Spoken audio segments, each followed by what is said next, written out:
What really happened with your host, Mike Rivero. The history the government hopes you never learn.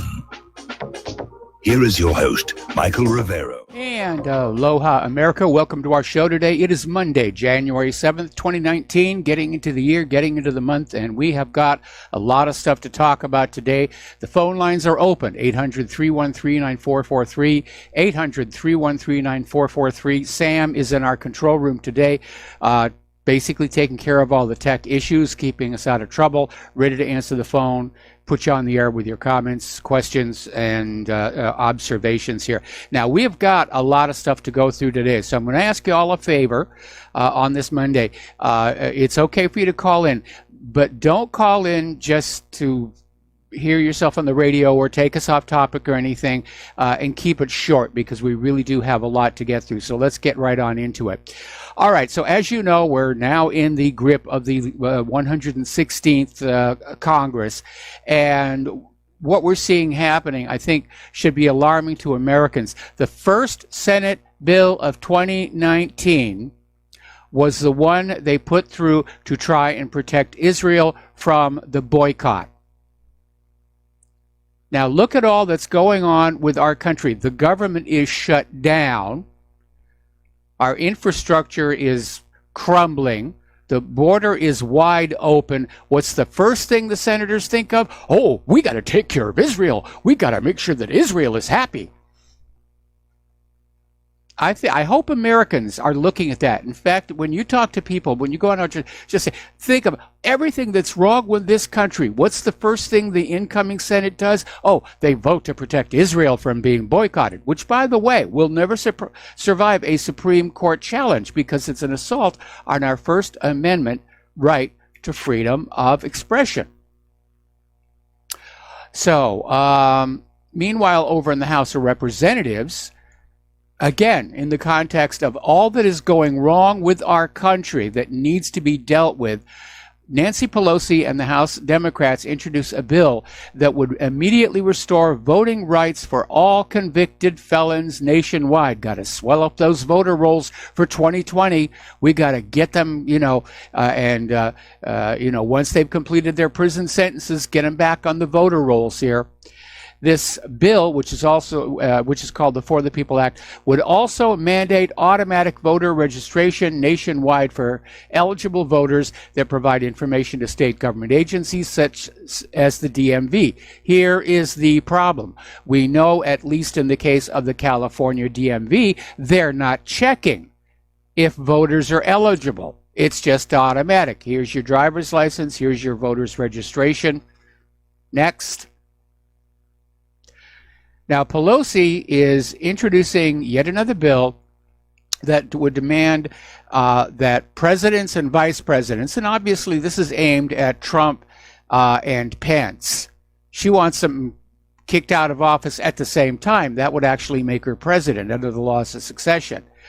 But what's really interesting is she wants this bill where presidents and vice presidents have to provide 10 years of their tax returns to the public in the name of transparency. However, Congress itself is exempt. They get to keep their tax records private from you, the American people. So you don't know where their money is coming from, or just how it is that on a member of Congress salary, so many of them become multimillionaires. There's just something funny about that. Of course, I still think that in the Project for the New American Century, all members of government ought to be dressed in NASCAR jumpsuits and ought to have the patches of everybody who pays them or bribes them or lobbies for them, just so the patches on the outside. After a while, it may look like a clown suit, but at least you could take a look and find out who these people really are working for, because they are not working for you. It's very obvious at this point. And again, all the problems with this country, all the things that are going wrong, and they're already out there. Oh, let's make Israel happy. Let's start working toward 2020. Now, as you know, there is still a stalemate going on about the southern border fence. There were rumors that a deal might be happening. But apparently Nancy Pelosi and Chuck Schumer are still digging in their heels and saying, no, no, no fence. And what's really interesting is last week, the Director of Homeland Security, Kirstjen Nielsen, basically in a hearing laid out all of the facts about illegal immigration, the problems it's causing. These are the facts, not propaganda, not guesses, not divine revelation, the absolute hardcore facts. And Nancy Pelosi just gets up there saying, I reject your facts, which of course triggered a confrontation where Kirstjen Nielsen is saying, these are the facts. You don't just get to say yes and no. And Pelosi said, I'm saying no, I reject your facts. We're going to have our open borders. All right, we're going to do our shout out to our on-air affiliates who are just now rejoining our network. Apparently, one of the big issues that Nancy Pelosi was upset about was the Department of Homeland Security's analysis of just how many criminal illegal immigrants sneak across that border every single year. Now, Donald Trump is on his way down to that border to basically do a fact-finding trip or to get some, photo ops, media talking with the people who are actually down there dealing with the mess. The latest incarnation of the fence is going to be a steel slat fence. And Trump talked about that last week in one of his press conferences, stressing the idea that it will be built with American steel, which is going to help revitalize our steel industry. And he's absolutely correct on that one. Now, looking at the design of the fence, it looks like it's not going to stop the most clever of spelunkers, but it will be a serious, serious impediment. But again, a fence is only as good as you're willing to back up the immigration law behind it. And that's why we have this immigration problem. Nobody's been enforcing Title VIII, either against the illegal immigrants or against all of these Americans who are feeding them, clothing them, housing them, giving them work. All these mayors and governors who are saying sanctuary this and sanctuary that. And again, back in 2009, there was talk about a bill. There was actually a bill, the Secure Borders Act of, I think it was 2006. And back then, all the Democrats were fully on board. And over at the Political Insider, they have posted one of the videos. This is from 2009, where Chuck Schumer gave a speech at the 6th Annual Immigration Law and Policy Conference at Georgetown University. And basically he got up there saying that a fence will make the border far more secure, and that will be a significant barrier to illegal immigration. Back then, Chuck Schumer was exactly on the same page as Donald Trump. But today, because Chuck Schumer and Nancy Pelosi hate Donald Trump, they're going to reverse that policy. And it's not about immigration, and it's not about money, and it's not about health. It's just a play for power. Who's really in control of the government? And that, unfortunately, seems to be a little bit up in the air. And we're going to get into that a little bit later in the show.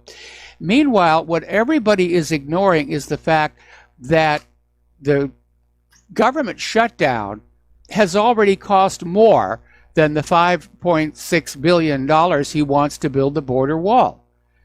It's just resulting in all kinds of costs. The other part that people refuse to think about is that it's costing far more than $5.6 billion to provide medical services for illegal immigrants and for all the babies they're popping out just as fast as they can once they're on this side of the fence. And Trump's wall is a one-time purchase. There'll be a little maintenance down the road a little bit, but the cost for providing medical services and welfare and who knows what else, food stamps, for the illegal immigrants in this country, it continues year after year after year after year. The other day we were talking about the farm bill which passed, and everybody's saying, wow, a farm bill, $860 billion. Why is it that high? Because 80% of it is food stamps. That's why. Now, down in Yuma, Arizona, Yuma County Sheriff Leon Wilmot, who's a former Marine, is out there saying the fence they put up cut crime in Yuma by 91%.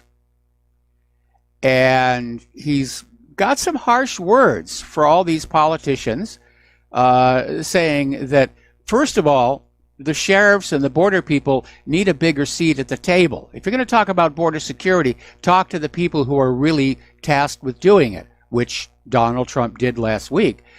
And Sheriff Wilmot was saying, we see all these interviews in Washington with mayors and governors, but they're not the ones down there on the border.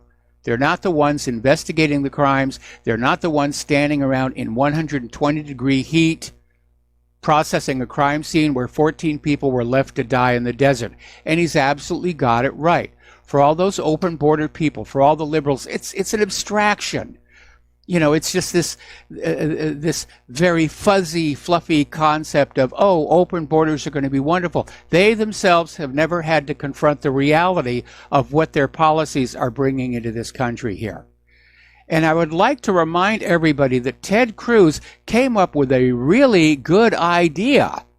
Remember El Chapo, the drug lord? They finally arrested him. They caught him. His real name is Joaquin Guzman. He's worth $14 billion, all of which are subject to seizure under the RICO statutes. So you take $14 billion from El Chapo, you give Donald Trump his $5.5 billion for the wall, and look how much you've got left over for other domestic works inside this country. That was the original reason for civil forfeiture and RICO, was to take the proceeds from criminals and put them back to work in our society. Not give the police a reason to plunder the American people and buy coffee machines with it. Now, the government shutdown is continuing, and supposedly if there is no resolution by midnight tomorrow night, paychecks are going to start being missed. Apparently, the Department of Homeland Security is saying that literally hundreds of TSA officers are calling in sick to work because they need to actually go out and find paying jobs, paying labor, so that they can pay their rent, their mortgages, and so forth. Apparently, 170 agents called in sick every day this week at Kennedy International Airport in New York. And I'll tell you right now, Claire is really going to miss those guys. Apparently, a lot of the Internal Revenue Service agents are on furlough. And they're now saying that tax refunds are going to be held up. That is causing a scramble amongst the tax preparation software people who are trying to lure people in with an immediate refund advance. Because the longer it takes for the actual refund check to arrive, the more it costs these tax preparation companies in the interest on the money they have borrowed to give to the tax filers. So it's just a real mess. Okay, looking over at domestic politics, this has been popping up all over the independent media, but finally it's up here on the Hill, where apparently there was exculpatory evidence about Mike Flynn and his relationship with Russia that U.S. intelligence kept secret so that he could be railroaded, driven out of office, and hounded and persecuted. The actual information U.S. intelligence had about Mike Flynn and his interactions with Russia is that he was clearly working for U.S. interests. He was actually a benefit. And just think about some common sense. If Mike Flynn was involved with some kind of Russian collusion plot, why would he announce his trip in advance?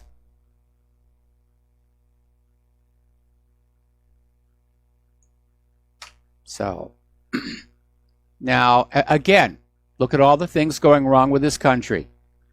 And already, all the politicians can think of 2020, 2020, 2020.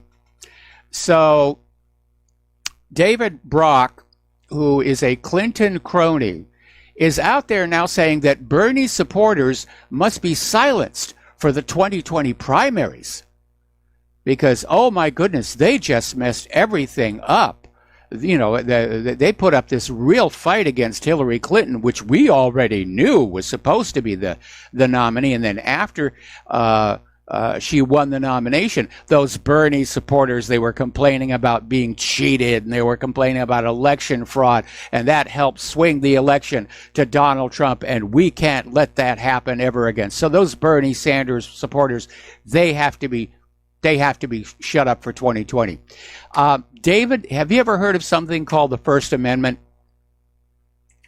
Because what you're talking about here is flat out tyranny, silencing a group of people that you do not agree with. Now, a lot of people are looking at that Steele dossier and its aftermath and wondering just what exactly was the backstory on that. And it really began to go public as an artifact that came about when Lisa Page and Peter Strzok, their text messages were released. They were made public. So you had here these two senior Justice Department officials just engaged in this petty, vitriolic political diatribe while making decisions on the most sensitive investigations of the 2016 political season. They were clearly not objective. They were not unbiased. They should have been removed. Their hatred toward Trump was on full display to everybody. And it even got so bad that finally Mueller had to remove him from his team the moment the Justice Department Inspector General Michael Horowitz told him about the text messages. Strzok was dismissed from the FBI. Further investigations are continuing. But a lot of people are saying, well, if they had all of this set up, if they had the Steele dossier, if they had all of this other information ready to go, why didn't they use it during the 2016 campaign to just knock Trump out of the election? And the story that is emerging now is that Hillary genuinely believed she could beat Donald Trump with all the illegal immigrant voting and the election fraud and the rest of it. And the Steele dossier was the insurance policy. Remember when you go back and you look at those text messages from Lisa Page and Peter Strzok, and they were talking about how, no, Trump will never be president. They were talking about an insurance policy. That's what the Steele dossier was all about. So that Hillary Clinton, after she lost, could step up and say, the election was stolen by Vladimir Putin and Donald Trump, and I demand to be made president. Now, why she was unable to move forward with that, we do not know yet. Maybe somebody basically came on in and said this could trigger a revolution, it could trigger rioting, it could trigger a constitutional crisis. And, okay. Let's see. We have a caller on the line, the Gangster O Love, and that's from North Carolina. Aloha. Welcome to the show. What's on your mind? Mike, you were talking about General Flynn and the exculpatory evidence and how he was railroaded, and we see this happening a lot. Just for us little guys out here, dissident voices, when they come for us at 4 o'clock in the morning, why should we go if we know that we probably too are going to be railroaded? Why should we go? Well, that's a decision you're going to have to make on an individual by individual basis. And, but yeah, we live in a time right now where our justice system is not just. We saw them still continuing to cover up for the Clintons, the Clinton Foundation, and all the corruption. So it's a difficult question to ask and even more difficult to answer. Anyway, Gangster, we got to let you go. We got to take a break for commercials, and we'll be right back. And aloha, America. Welcome back to our show. We're talking about our domestic politics, and Special Counsel Robert Mueller's federal grand jury has been given a 6-month extension. Now, their original 18-month term was set to expire right about now. And so the corporate media's out there saying, see, the Russia investigation, it isn't finished. Yeah, it is. It was finished a long time ago. They've had 18 months and they've come up with absolutely nothing about Russian collusion. So let's go for another 6 months and spend all that money and come up with nothing there. Now, one of the most interesting developments, as you know, Adam Schiff, who's definitely anti-Trump, he's now the chair of the Intelligence Committee. And rather than dealing with issues of national intelligence, he's already said he is going to be coordinating with Robert Mueller to see if they can find anybody in Mueller's investigation who committed perjury. They're going to be sharing information back and forth. It's like the entire machinery of government have become obsessed with getting Donald Trump to the point where they're willing to let the rest of the nation just fall apart behind them. Yeah, oh, so that bridge fell down. Well, it was getting old anyway here. And so the border's wide open. And so we've got, all these illnesses across. The important thing is we've got to get Donald Trump because he's not a globalist. So Schiff is already out there saying he is going to use this committee to keep pushing on this whole idea of Russian election meddling in 2016. They're unwilling to let go. All righty, over at the Pentagon, acting U.S. Defense Secretary Patrick Shanahan is praising his chief of staff, Kevin Sweeney, as he steps down. And Sweeney is apparently a Navy officer with over 30 years of service, and then chief of staff at the Pentagon. And he's saying that basically he wants to re-enter the private sector, where he won't get as much pay here. But, we're getting a report from the Washington Examiner that Sweeney was forced out of the job by White House pressure. Now, it may be that this is the backlash from what's been happening over the Syria withdrawal, where, as you know, Trump has announced a Syria withdrawal, and then all of a sudden everybody say, "Oh, no, it's not going to happen. Not going to happen. No, we know what's best. Pay no attention to that president. He's just look at all of us with ribbons on our chest and bright shiny medals and everything, and we know what's best for the country here." So as I mentioned a little earlier in the show, right now it's becoming kind of hard to tell exactly who is running the country. And we have a lot of people who seem to think they are. John Bolton has clearly gone against Trump's stated policies in the war zones. So has Mike Pompeo.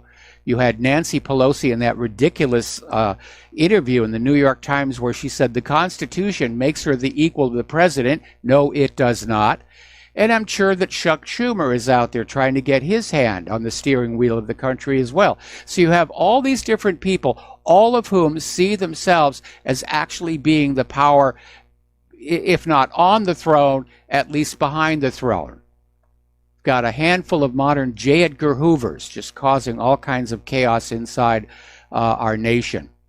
Now, speaking of Nancy Pelosi, oddly enough, she stands pretty much alone on this, she's refusing to condemn Rashida Tlaib's Trump impeachment comment, where she basically was at a swearing-in party thrown for her by MoveOn.org, and she came on out and said, we're going to impeach that MF, and you can fill in the blanks here. And it's drawn condemnations from a lot of people on both sides of the aisle. It's very unseemly. It basically ruins the dignity that we presume Congress is supposed to have. But one Democrat, Senator Joe Manchin of West Virginia, has basically stepped in and issued an apology to all Americans for Rashida's MF remark on President Trump. And it was great of him to do that. Because you can talk about impeachment all you want. That's legitimate. But to use profanity in a public setting, what do you think this is? The British Parliament, where they just yell and scream at each other and everybody goes, "Hear, hear," and they There are rules on the conduct of members of Congress, and there are certain expectations how they're going to behave out in public when the voters can see them. Okay, we're coming up here on a commercial break, and when we come on back, we're going to be talking about Mitt Romney, who has stirred up a bit of a hornet's nest with his little op-ed. We'll be right back after these few words. And aloha, America. Welcome back to our show here. And over at the Hill, they have an analysis of Mitt Romney's op-ed in the Washington Post against the foreign policy of Donald Trump. Now, everybody was focusing on the harsh rhetoric and the Twitter war that followed it. But the Hill is basically saying, reading very carefully Mitt Romney's commentary about the freedom agenda, basically shows that Mitt Romney is still ignorant of or oblivious to wartime casualties, an attitude that seems to infect the entire establishment. We don't care how many people get blown to bits. We want that pipeline right away. We want that opium. We want that land. We want to be in the history books here. All those other people, who cares? Remember what Henry Kissinger said about military people?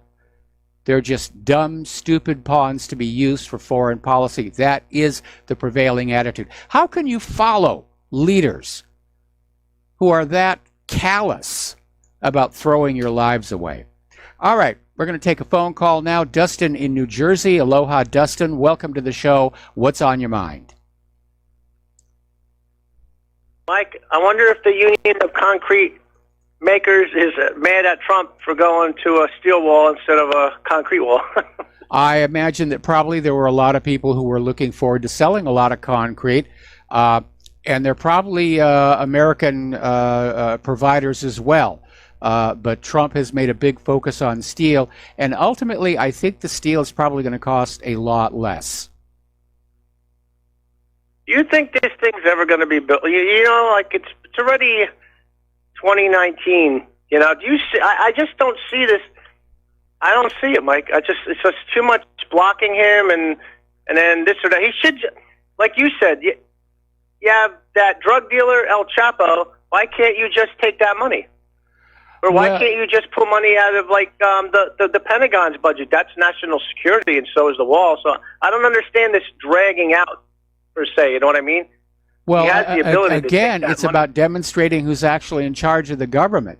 And Donald Trump apparently does have the legal authority to declare a state of emergency along that southern border, just like you would for Hurricane Katrina or a major earthquake or anything else. And there is discretionary money to deal with these states of emergency. And he could do that. But of course, Congress would come on back and say he's running rampant, he's a tyrant, he's just doing this on his own. This is all about who is perceived by the American people as running this country. And like I said, you've got Donald Trump, who's unfortunately proving to be very weak and easy to sway. You've got John Bolton and Mike Pompeo, who are just flagrantly pursuing their own agendas in the war zones without regard to what the president wants. And then you have Nancy Pelosi, who already thinks she's the equal of the president and dreams of Mike Pence and Donald Trump disappearing in a flash of light so that she can be president for real. And you have Chuck Schumer. It's all about who's being seen, and it makes the government even more unstable than it has been before. And isn't it amazing they got a 6-month extension to investigate? We all know the Russian thing's a fraud. They're going to keep extending it. Look, they already called him all the names, right? Like in the book. They want to take it into 2020. They want to go into the 2020 campaign season saying, you know, the president is still under investigation for Russian collusion. That's what their plan is. They're going to stretch it on. I feel sorry for those grand jurors. They're never going to be allowed to get out of that and get on with their lives until after the 2020 election. I just don't see anything good happening, like now, Mike. No. I just don't see anything good. I think it's finished because it's just like you see what Washington has become. Yes. this oligarchy of, like bringing democracy around the world and all that, and Mitt Romney coming out with his op-ed, even though Mitt Romney's own family says they come out against him. Yes. I mean, it's just a bizarre thing going on. And then that woman in Michigan. Let me make a point here, okay? Let me make a point here. Mitt Romney is being talked about now, and that may have been the real reason for it, or one of the reasons for it, because I think Romney's going to step in 2020.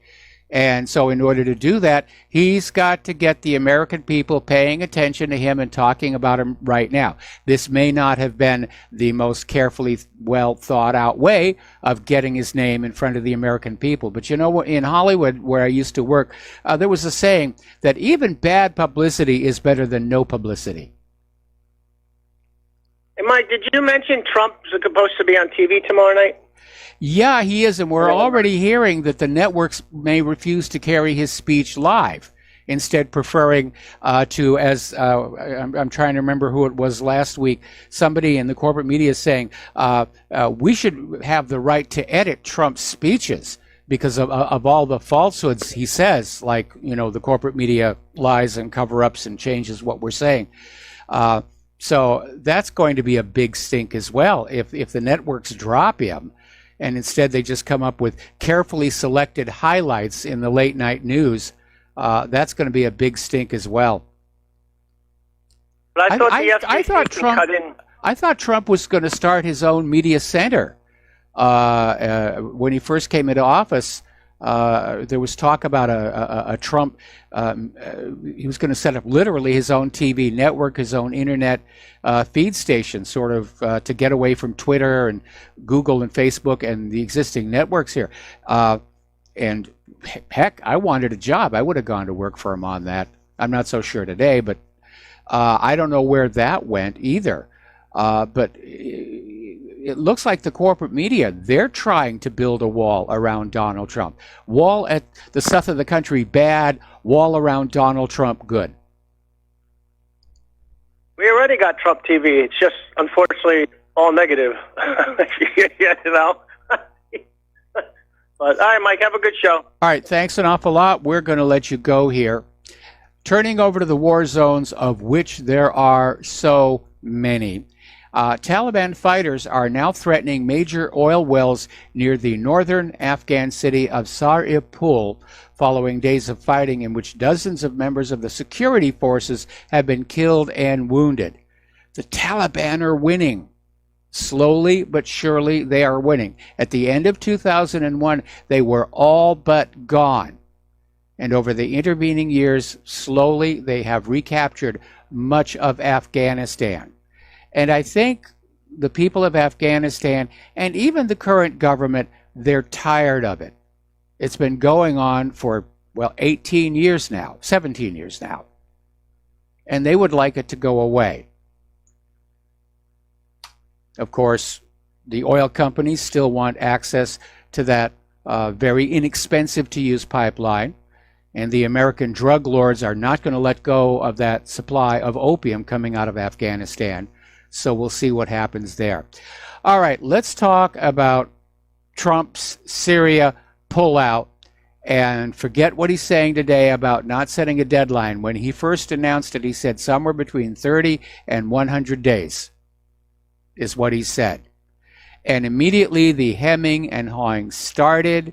And last week they were saying, some troops could remain in South Syria after the pullout in order to counter the Iranian threat. Then John Bolton came on out and said that the withdrawal from Syria was actually conditional, and it wasn't going to happen unless Turkey made a firm commitment not to target the Kurdish inside Syria, who America sees as allies. Well, that's never going to happen. And then they said basically that the U.S. will stay in Syria until ISIS is fully defeated. Well, ISIS is pretty much all but gone. But all the United States has to say is our intelligence agencies say that there is ISIS still hiding out in Bashar al-Assad's spare bathroom. So, and the troops will stay in there. Today, now, the State Department has come on out well, actually last Friday, the State Department said the U.S. Has no timeline for the Syria withdrawal. And so they've just sent a message. Pay no attention to what that man in the Oval Office is saying, because he is not calling the shots. The deep state is. And the deep state wants more war. Here a war, there a war, everywhere a war, E-I-E-I-O. And I'm not the only one who's noticed that.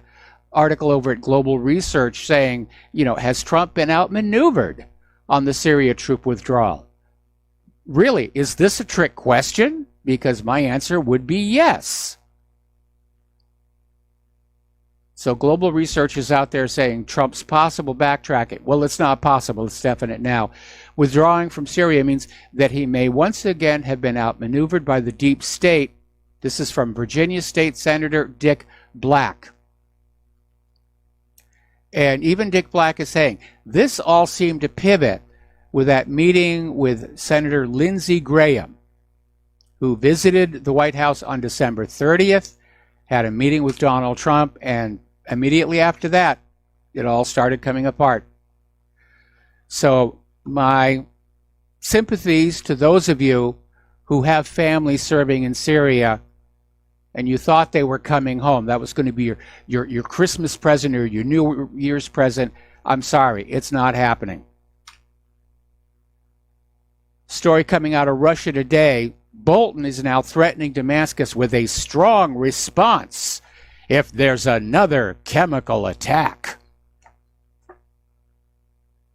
Bolton is signaling a new false flag chemical attack, which would provide political cover for the U.S. to remain inside Syria. And again, there is no reason for Assad to engage in chemical attacks. We know the U.S.-backed jihadis have been. But to learn if you're being lied to, look for what should be there and isn't. And what isn't here is a motive for Assad to use chemical weapons. He's all but won the war. He doesn't need to use chemical weapons. He knows that the use of chemical weapons is exactly what the United States wants, so they can go on illegally occupying his country. Assad's main task right now is to convince the United States to get out from where it's not really wanted. And that's what this is really all about. So there may be another false flag chemical attack. They're going to blame Assad and say, see, we can't leave Syria now. Ooh, the evil Assad, he's using chemical weapons. He doesn't have a reason to do that. Oh, it doesn't matter. Assad is insane. You shouldn't listen to him. Just take it from us. This is all Assad's fault. Would we lie to you? Heck yeah. Apparently, Bolton is also out there saying that the United States is, quote, very supportive, end quote, of Israeli strikes against Iranian targets in Syria. Now, this may get a little bit tricky, because if Israel flies into Syria with their older aircraft, they're sitting ducks for the Russian air defense system. If they fly in with an F-35 and just one of those gets shot down, it's an epic disaster for Lockheed, because the plane is a $1 trillion boondoggle. It's a poor dogfighter. It's still not complete. They've put it into combat service, but it's still missing parts of it.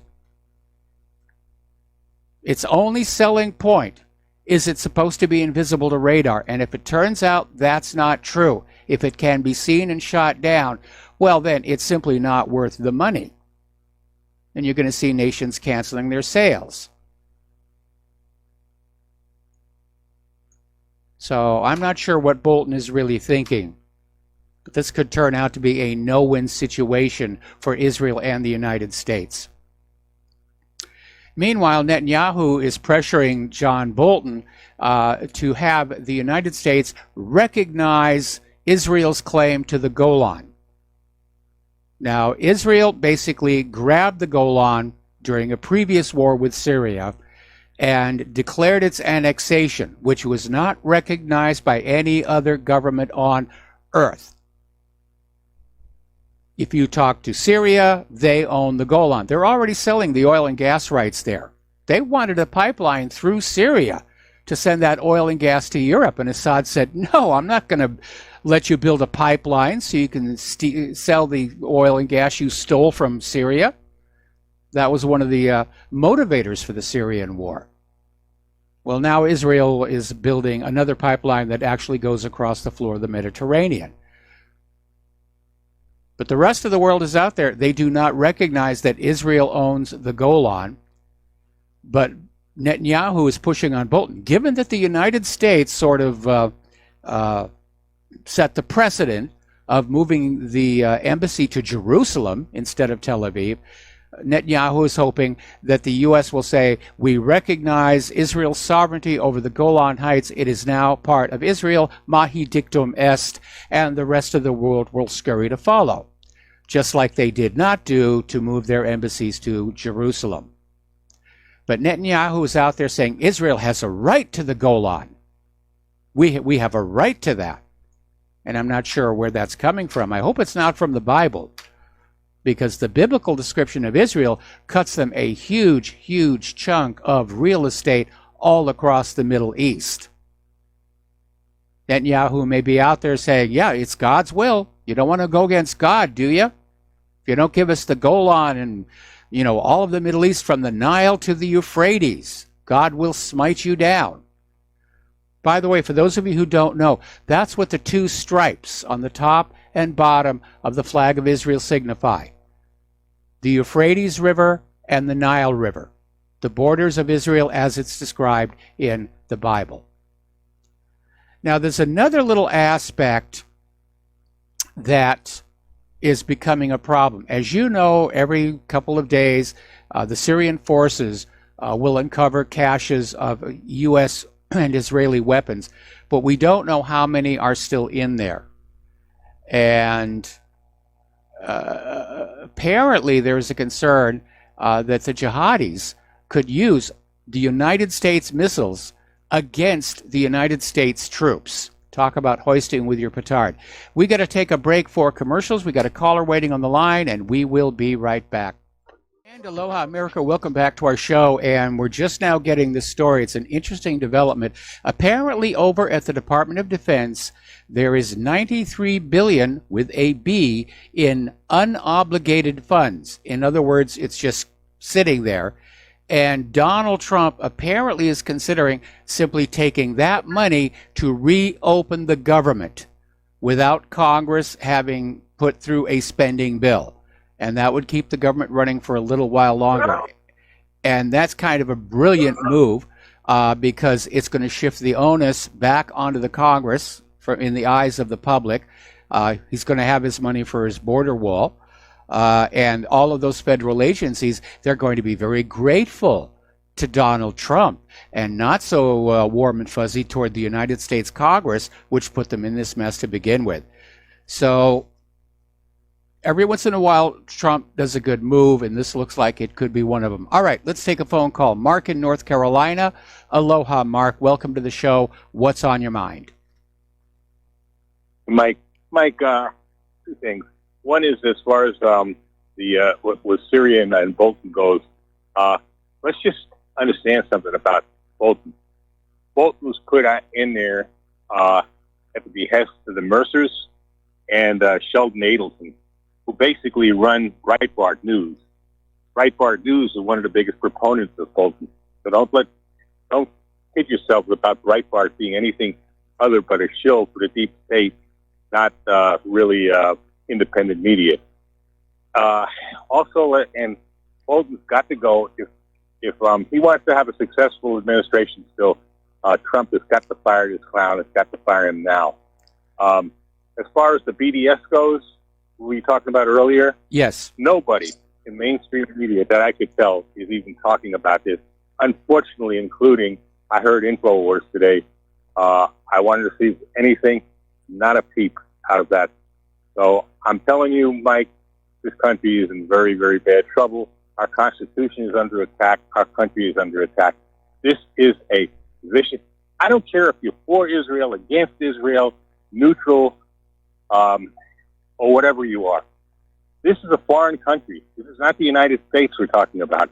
They have this kind of influence on this country that they can even destroy our Constitution, our First Amendment. This is a direct attack on the First Amendment. If Yes, they it can get is. away with this, I'm afraid the U.S. is finished.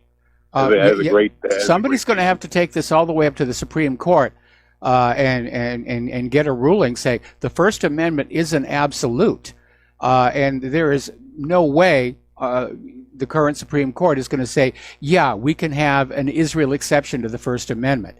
That, I think, that might even trigger rioting in the streets of America. I'm hearing so much anger out there in the hinterland. It's like France. It's just going to take one spark, and we're all going to be putting on those yellow vests.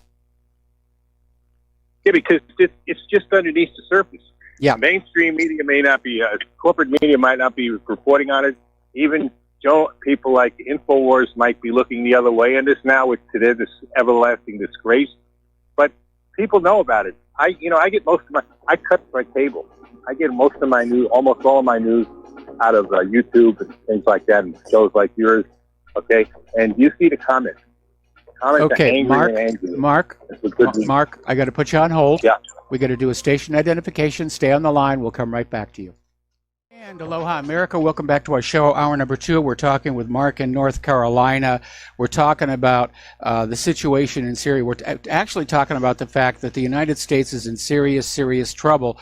And a lot of it has to do with the fact that our government just seems totally under the control of Israel and, or rather the government of Israel and its supporters, such as Sheldon Adelson, and very wealthy pro-Israel billionaires who are not shy about using their money to try and remake the world the way they think it ought to be. And George Soros is another one of them. And as I said up at the top of the show, when we were talking about, the new incoming Senate, just starting to get down to business. And with all the things that are wrong with this country, what's the first thing they do? They pass a resolution to outlaw boycott, divestment, and sanctions against Israel. You American people, you just get to the back of the bus here. We've got to take care of Israel here. You Americans, we got your votes. We're elected now, and we're coming up on taking your money. You don't matter anymore. We've got to take care of almighty Israel. Mark, are you there? Yeah, I'm here. It's just awful. Because I'll be honest with you. If you took a actual Nazi or let's say an all-out Jew hater, not an anti-Zionist, but a Jew hater, and asked them to cook something up, that's what I would think. That's what he'd likely cook up, something like this to really cause hatred of Jews. Plain and simple. I mean, this is just disgusting. This is again, this is an assault on our Constitution. It's an assault everything we love in this country. And by the way, don't think for a second that what's going on in Syria right now with Bolton in his big fat mouth, and Trump starting to waver on getting out of there. It's not connected to the Israeli lobby. Of course it is. Yes. Just like I said, it's just the fact that Bolton is the NSA guy, the National Security Advisor right now, is because of Zionist backers like Adelson, and I'm not sure if what the Mercers are, but I know they were big supporters of. Again, as I said before, one of the motivators for the war in Syria was that Syria refused to give a right of way for Israel to build a pipeline to send the oil and gas from Golan to Europe. And talk about chutzpah to have even asked in the first place. But the good news is that while Israel still claims to represent all the world's Jewish people, that's starting to be less and less true. And there was an article I read, it was only last week, saying that there is a real schism opening up between American Jews and what's going on over in Israel, where American Jews, while they stay silent because of religious prohibitions, it's actually wired into the religion, you're not allowed to criticize other Jews, they're becoming very unhappy with what's going on in Israel, mostly because it reflects badly on them. And yeah, one of the biggest they no longer want to be conflated with what they're seeing over there in Gaza and the occupied territories. So some of them are beginning to speak out, and they're not signing as many checks as they used to. Yeah, well, Glenn Greenwald is one of them. I mean, he's really outspoken about this, and rightfully so. Yeah. So, I mean, you know, like you said, there are a lot of Jews. I told you before, I don't know if you remember, I told you I'm of Jewish heritage myself. I don't practice the religion, but, you know, if I go back to my genetics, absolutely, you know what I mean? But the thing is this, I'm loyal to this country. I don't care about Israel. Israel means nothing to me. It's just another country. Yes. If I have a second country after the United States right now, it's Russia. Okay? So but my loyalty is still to the United States of America. I have room in my heart for one. Let me make this clear. I have room in my heart for one and only one country, and that is the United States of America. And I have only one loyalty, and that is to the American people. That's it. Exactly. That's the way I feel too. And our Constitution. Our Constitution is, you know, people talk about American exceptionalism. The real American exceptionalism is our Constitution. As far as I know, no nation ever came up with a document like that, granting what our Constitution granted us. It's not just a democracy; it's a republic. It's a constitutional republic. That's exactly what it is, and it was truly revolutionary for its time, because when Thomas Jefferson and the boys wrote this system, came up with this system, it was still a world dominated by royalty. And monarchies, and that system. So it's not like today where other countries will say we're going to write up a constitution, and they write up something that's more or less based on the constitutions that have come before. Thomas Jefferson and the Founding Fathers, they really went outside the box. And I think one of the great failings of education in our schools is that young people are not really made aware of just how radical the United States of America was compared to the other nations around the world at the time, including lack of a monarch, lack of a state-sanctioned religion, lack of private central banking, although we weren't able to stay out of that mess for all that long. It truly was a revolutionary system, and it was inspiring to the rest of the world. When the French Revolution came along, the first one, not the one that's happening now, but the first one, they were inspired by what had happened in the United States of America, and they wanted to emulate that. Yeah, and what you get a lot of times is that, well, they had slaves at the time. Well, guess what? They also came up with a remedy for that, called amending the Constitution, the amendments to the Constitution. Yes. Okay? They thought of just about everything, including George Washington thought about what's happening today, I think. He must have seen into the future or something when he said, avoid foreign entanglement. And boy, was he right. So well, I don't think he needed to see into the future so much, is that he was well aware of the history of Europe. I mean, we think of George Washington as the first president, the founding father of America, but he came from a European background. And a lot of European history was his own family history, and he had seen how so much bloodshed and misery in Europe was caused by nations getting caught up in each other's affairs, getting all these royal marriages that crossed borders to try and achieve more lands and so forth. And so Washington didn't want that, because he knew that this new United States of America, as radically different as it was from the rest of the world, was, for that very reason, it was fragile. And that was why he didn't want the foreign entanglements. It was why there was no state religion, no religion, because they had, for them, the schism between the Protestants and the Catholics in Europe, and especially Great Britain, that was fairly recent history for them. and they didn't want to see that happen here. Mike, just one more thing. Actually, what could you have Adam Green from No More News and maybe T West from Afri Energy? I think it's called Afri Synergy. On those guys are great.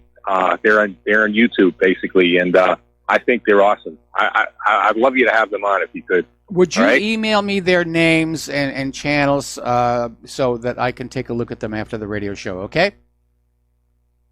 Okay, Adam Green is one of them. Like I said, he's on No More News. That's what the KNOW More News. Okay, by the end of the show, I will have forgotten about it. I don't have room on this desk for a notepad. Okay. Okay. Just shoot that to me. Okay, I'll do that then. All right, thanks an awful lot. We're going to let you go, and we're going to do a shout-out to our on-air affiliates who are just now rejoining our network. Getting on back to the war zones in Syria, apparently the neoconservatives in the Trump administration, Mike Pompeo, John Bolton, and James Jeffrey, are scrambling to save their plans for Syria that basically started to fall apart when Trump ordered a complete withdrawal, which from their point of view was a retreat. Well, apparently that's already been undone. But you need to understand that the plans coming from Bolton and Jeffrey and Pompeo were for a permanent U.S. occupation of northeast Syria, a reduction of Iranian influence within the government-held parts of Syria, and an eventual disposal of the Syrian government under President Assad. But Trump had never signed off on any of those ideas. These lesser officials just went on out and said, we're going to do this. This is the danger of the true believers. And it's a name given to people who rise so high within a power structure. They're so close to the ruler, they can smell the ruler's bad breath. And they think that gives them magical authority. And very often they will take policy into their hands because they truly believe they know what's best. They serve a higher purpose. It's okay for them to break the law, break international law. They serve that higher purpose. And they have gotten us into so much trouble throughout history. And it's one of the reasons why I'm concerned over Trump's weakness. Trump apparently tried to stand firm and block Bolton, Pompeo, and Jeffrey by saying, I'm pulling the troops out, but somehow or other, they got him to back down. So it again begs the question, who's really in charge? Who's calling the shots here? We don't know. Now, apparently, U.S. airstrikes have killed 11 civilians in eastern Syria, and this has been confirmed by the Syrian government. The attacked village was on the outskirts of the town of Shofa, one of 3 so-called ISIS towns that have been getting pounded by U.S. airstrikes for months. The Syrian government reported, added there were huge property losses related to the attack. So they're just bombing the heck out of everything. Among the 11 people killed, local groups identified 2 women and 4 children. The U.S. has yet to make any comment on the matter, either why the village was attacked or why people were killed. But then that's normal for the United States. It's like, it's not worth talking about here. Apparently, at another coalition airstrike in Syria, 2 Russian nationals have been killed. And that is going to ramp things up. They're not military, they're civilians, but they were Russian nationals. So, anyway. And there's apparently another plan that is underway, whether or not Trump knows about it or has signed off about it. We can't tell anymore because of what Bolton and Pompeo and Jeffrey did in Syria. We don't know who's really in charge and who's calling these shots here. People are going to say, oh, it's Trump's this and Trump's that. No, it's not Trump anymore. Toward the end of the Merovingian kings, just before the Vatican helped overthrow them, put in the Carolingians, they went through a phase called the enfeebled rulers. Because the way their system was set up was when a Merovingian king would pass away, the kingdom would be split up among the heirs. And so the kingdoms got smaller and smaller and smaller, and the kings got weaker and weaker and weaker, until finally it was very easy for Carolus Magnus to come on in and just slap him upside of the head and say, I'm the boss now. We're starting to see that with Trump. He's an enfeebled president. According to this story over at Zero Hedge, there is apparently a plan, and this is coming from James Jeffrey, to basically partition Syria, to balkanize it. And of course, we already know they're going to break off the Golan and say this belongs to Israel. They're going to break off the northeast and say this is the new Kurdistan. And they may break off another chunk and say, well, this is going to go to Turkey. But that's the other plan that's out there. Speaking of Turkey, as we were talking about last Friday, the United States has come out with this either-or deal regarding missile defense. It's, if you're going to go with the S-400 or the Patriot, you can't have them both. And we demand that you cancel the purchase of the Russian S-400 system. Turkey has rejected that. And Russia has said they don't have a problem with Turkey having both systems, both the Patriot and the S-400. It's not an issue for them. So this now puts the United States government in a very difficult position. Are they going to allow Turkey to buy the Patriot system, which is going to make the military-industrial complex very happy, or are they going to cancel the sale to Turkey, which is going to upset a lot of people with defense contractor stocks in their portfolio? Apparently, the United States is now enhancing their military buildup in western Iraq, and they're deploying large groups of soldiers in western Iraq at a number of forces earlier stationed in Syria. And apparently, a lot of these U.S. troops that were in Syria have relocated to Ain al-Assad base in Al-Anbar province in western Iraq. A little reminder, the government of Iraq does not want them there. The government of Iraq does not intend to honor the sanctions against Iran. Iraq wants to move closer to Iran. They want the United States to leave here. But according to the sources that were coming out of FARS News, the U.S. forces are still stationed at the Iraq-Syrian borders and have not left Syria completely. Well, as it turns out, they're not leaving at all. They're probably heading back on into where they were before. I can imagine those kids must be very, very angry. They're being told by the president, you get to go home. You get to see your family. You get to hold your kids. You get to just, relax and start that come down from being in a war zone. And all of a sudden, because of Pompeo and Bolton and Jeffrey, they're on their way back into the meat grinder. I'm sure they've got to be very, very angry about that. And as if that was not enough, the U.S. military is sending an additional 2,500 ground combat troops to Kuwait. Now, the deployment will include elements of the 82nd Airborne Division's 2nd Brigade Combat Team, which is out of Fort Bragg, North Carolina. About 1,700 soldiers from the same unit are overseers now, spread between Iraq and Kuwait. So the U.S. is trying to garrison the entire Middle East. I think it's a change in strategy. They're not able to pick off the countries one by one like, they haven't picked any of them off. They're stuck in these quagmires. So now they're just going to garrison the Middle East and say, you do what we tell you, because we've got military all over the place, and we'll do nasty things. Now, Mike Pompeo has launched a Middle East tour to try and galvanize the region against Iran. He's going to all these Middle Eastern countries and saying, Iran secretly hates you. Iran is secretly plotting against you. Ooh, boy, you better help us get Iran, or Iran's going to come and get you. So Pompeo's planning on meeting government leaders in Egypt, Jordan, Qatar, the United Arab Emirates, Saudi Arabia, Bahrain, and Kuwait. And the goal of the trip, this is the giveaway quote here right now.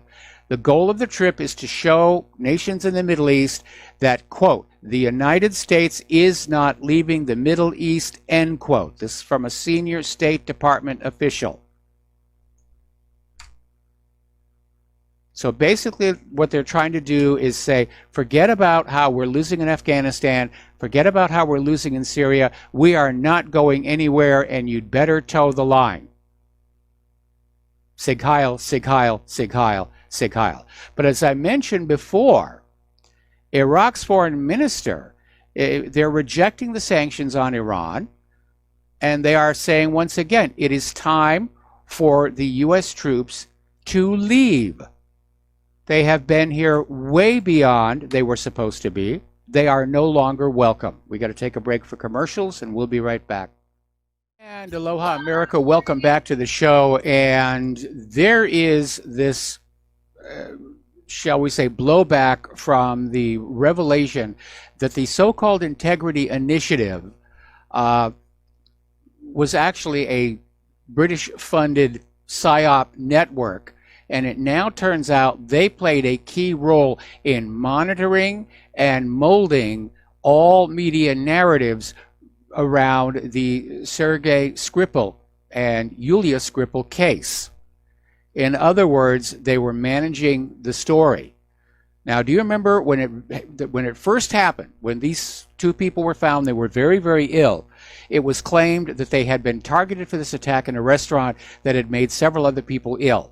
That then went away because it turned out the restaurant where they had gotten sick was a pasta and seafood place. The Skripals apparently like seafood that includes shellfish, and shellfish can be very dangerous. And the symptoms that were being described did appear, at least peripherally, to be those of shellfish poisoning. And Novichok is supposed to be this insanely deadly nerve agent, and yet both the Skripals have survived, never to be seen again. But apparently this was seized on as an opportunity to demonize Russia, and that's where this, I love the name, the irony in the name, the Integrity Initiative, basically came on in. Now their public faces, we're here to fight Russian disinformation. No, their job was to put out disinformation against Russia. And that's big business. I mean, you can have the truth for a modest donation to Republic Broadcasting, but lying pays big bucks. It's a growth industry. It's the only part of the economy that's still healthy. They don't call it lying, they call it public relations. But that's basically what it is. Figuring out a way to lie to the public, to trick them. Like when Hill and Knowlton came up with that stolen incubator story that got Americans all hot and bothered to go into Iraq, after Kuwait. And it turned out to be a complete hoax and a complete fake. And PR firms make huge amounts of money doing this sort of thing. And then they go home at night, and I imagine they giggle into their scotch about how foolish people are and how easy it is to become rich, tricking foolish people into things here. So let's talk about the yellow vests, because it is starting to pop up all over the place. Apparently over in London, the Yellow Vests UK and the Yellow Vests South Cameroon, despite claims that the Yellow Vests UK were racist, they have now joined forces. They're operating as one single group. The Yellow Vests UK Patriots succeeded in shutting down the Westminster Bridge. Then they burned the flag of the European Union. That's sending a message, a very, very clear message. So France, again, it's still going on. It's not showing any sign of abating. In fact, it's growing. Apparently, that stunt of arresting one of their organizers did, in fact, backfire, as many expected. Cops are being beaten up. And it basically became a riot. They're calling it Act 8, Day of Rage. Marches were underway in several other cities across France and London.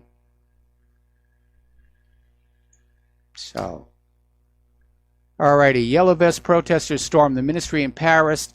Protests involving 50,000 people turned violent in French cities. The Yellow Vests literally used a forklift to smash into this French government ministry building.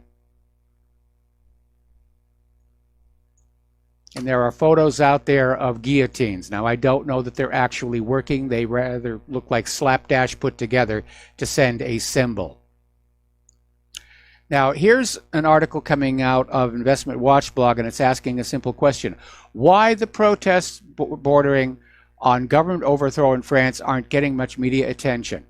Well, the answer to that is obvious. They don't want you slaves getting uppity ideas. I mean, if you look at how much the French government has already capitulated to the Yellow Vests, our government doesn't want that sort of thing here.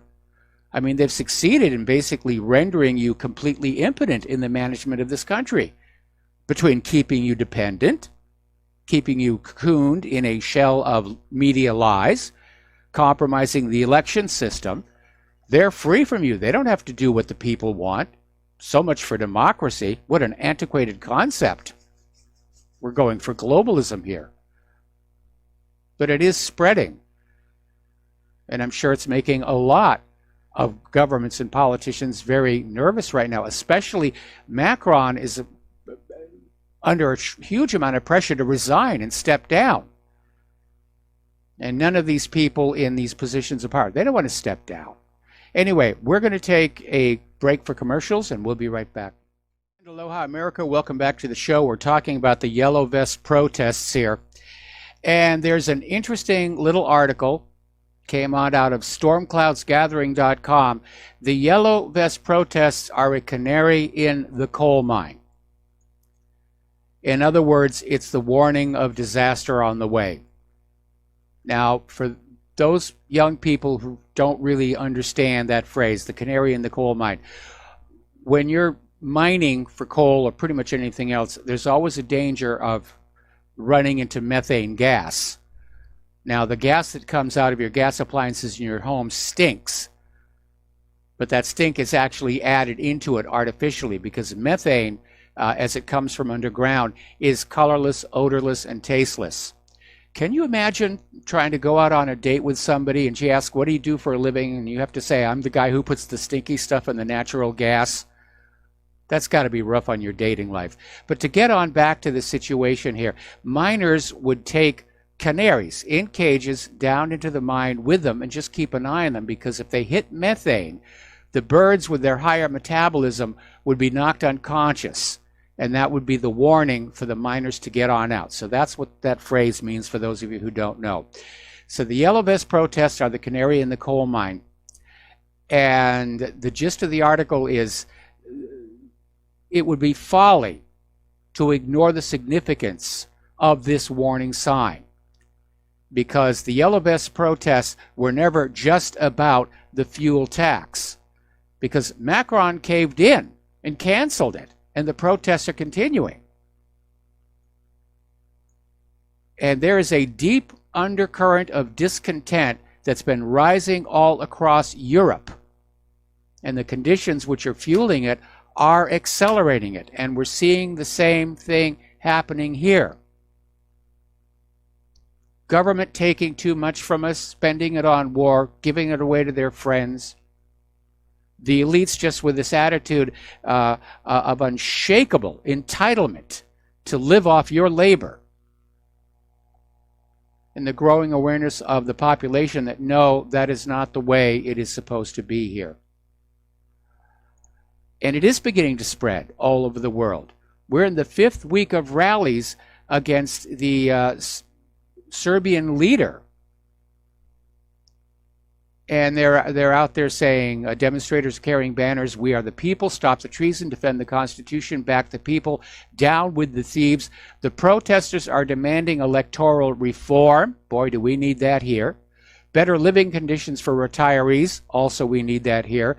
Public control over distribution of wealth and various anti-corruption measures. And this is the 5th week in a row they've been protesting against the country's president, Alexander Vucic. Over in Budapest,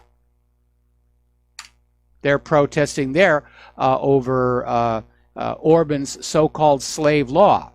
This is a new labor code which increased a worker's allowable overtime from 250 to 400 hours a year. Union leaders are very much against it, and they're claiming that this law, proposed by Viktor Orban's right-wing Fidesz party, wants to increase Hungarian company profits at the expense of workers by adding an extra work day per week.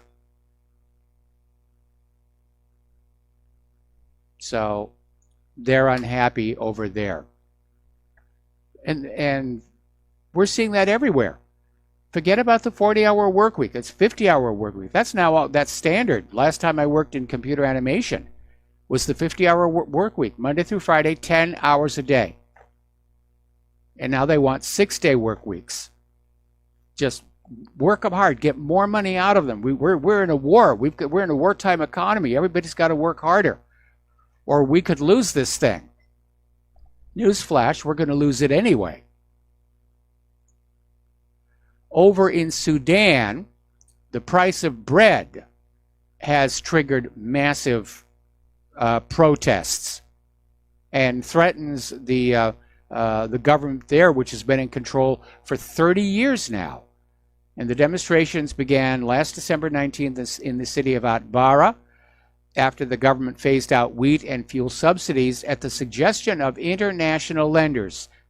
Why are the initials IMF floating in front of my eyes right now? So the protests have turned deadly. They spread to several towns in major cities, including Omdurman and the capital Khartoum.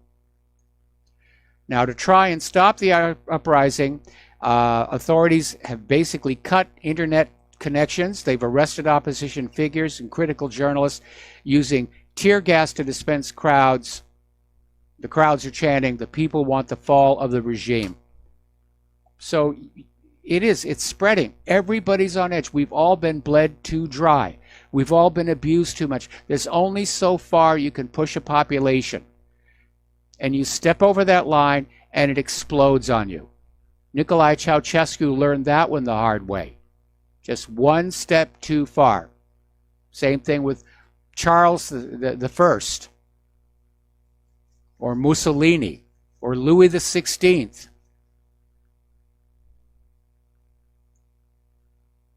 It would be a good idea to study the French Revolution and just see how the people went along with it, and went along with it, and went along with it, because the churches were saying, oh, the kings are appointed by God. You can't challenge them. You just do what you're told, and, render unto Rome that which is, render unto Caesar that which is Caesar's. That, by the way, is why that was written into the rewrite of the Bible, to just convince everybody, just go on and pay whatever taxes you're told to pay. And then finally, it just hit one point too far, and France exploded. And there's the original novel of A Tale of Two Cities. There's a lot of historical material about it. That movie they did, the version of Les Mis, is wonderful. I love that clip in there about Can You Hear the People Sing. There's also a wonderful stage play, which I got to participate in when I was back in college. And the short version of it is called Marat Sade. And it's basically a play within a play of the assassination of Jean-Paul Marat, who was one of the central figures of the French Revolution. He was a writer. He was confined to his bathtub by a skin disease, but he wrote prolifically, and it was printed up and set out as leaflets. And the play, within the play, is directed by the Marquis de Sade, and it's a brilliant, brilliant piece of writing by Peter Weiss. So you may want to look at that. That, too, has also been made into a movie. But I digress. Japanese Prime Minister Shinzo Abe has announced he intends to move towards a World War II peace treaty with Russia during a summit in Russia later this month. Now, Russia and Japan obviously are getting along just fine right now, but apparently at the end of World War II, they started to put together a peace treaty, and it just sort of sat there, and apparently it has been hindered by a territorial dispute. So Abe is due to meet Russian President Putin on the 25th summit, where they're both expected to end a disagreement over a collection of islands seized by Soviet troops in the final days of the war. And Putin, they may just divvy them up, or Putin may just hand them back, and they'll sign that World War II peace treaty. It may just be symbolic, but it does seem to signal that Japan, like so many other countries, tired of bullying by the U.S. government, is moving into the Russian sphere of influence. Now, last week, the State Department issued a travel advisory saying that U.S. citizens could be subject to detention and prolonged interrogations because China was arbitrarily enforcing certain laws, and they advised Americans to get out of China, and if they had to stay in China for business or political reasons, to follow certain procedures to try and stay out of trouble. Well, this was a slap in the face to China. China's argument is with Canada, and so Xi Jinping last Friday has ordered the People's Liberation Army to enhance their combat readiness. Now, he's not elaborating what that means, but generally it means increased training schedules, more military exercises, and we're seeing that here. I mean, living here in Hawaii, where we have the highest per capita density of military bases, we've seen it in the last couple of weeks. A lot more iron over our heads, a lot more activity out there on the ocean. Getting on over into the Russia-Ukraine area, apparently the Ukrainian army has violated the ceasefire in the Donetsk People's Republic 6 times over the last 24 hours. And apparently they were shelling regions of Gorlovka, the settlement of Krutaya Balka, Dokochaevsk, the villages of Zabichevo, and I'm not even going to try and pronounce that last one. But it looks like Ukraine is getting ready to make a major move. In fact, it looks like the whole world is just getting ready to say, okay, starting time, the world war is on. You know, Claire was telling me before the radio show, it just looks like there's just so much ready to go. And it could all just go completely out of control. Okay, there is yet another U.S. Navy vessel. The landing ship, the USS Fort McHenry, has transited the Bosphorus and entered the Black Sea. And the official statement is that the ship is there to advance security and stability in Europe. Actually, no, all of this nudging up against Russia is making things very unstable. But Vice Admiral Lisa M. Franchetti, the Sixth Fleet commander, said USS Fort McHenry's arrival reaffirms our collective resolve to Black Sea security and enhances our strong relationships with our NATO allies and partners in the region. I wonder if Russia will give them the Donald Cook treatment here. But this is the first ship sent by the U.S. into the Black Sea since the incident up at the Kerch Strait. This is coming on out of Zero Hedge.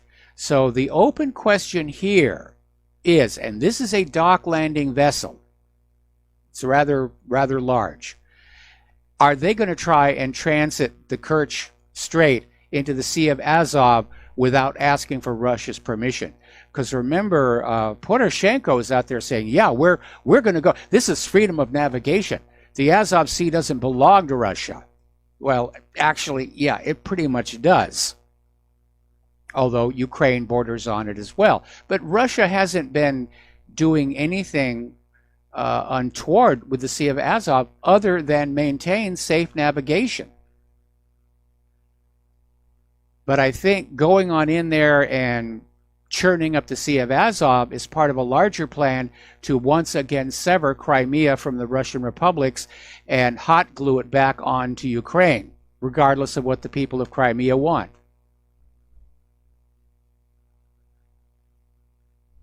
Alrighty. Now, as you know, the United States, we're getting into this thing where everybody's starting to arrest everybody else's citizens. So that State Department warning is not without merit. Russia started this one by arresting Paul Whelan, who's a suspected U.S. spy who'd been traveling in Moscow. And apparently the reason they were suspicious of him is he had said, entering the country, he was there just to have some fun, and yet he was not going to fun places. He wasn't hanging out with women. He was hanging out with a lot of men with access to sensitive information, and he was arrested with a flash drive with very sensitive information on it. So now, playing this little tit-for-tat game, the U.S. has arrested a Russian national in the Northern Mariana Islands who is suspected of being an arms dealer. And this all seems to be about trying to unwind back to Maria Butina,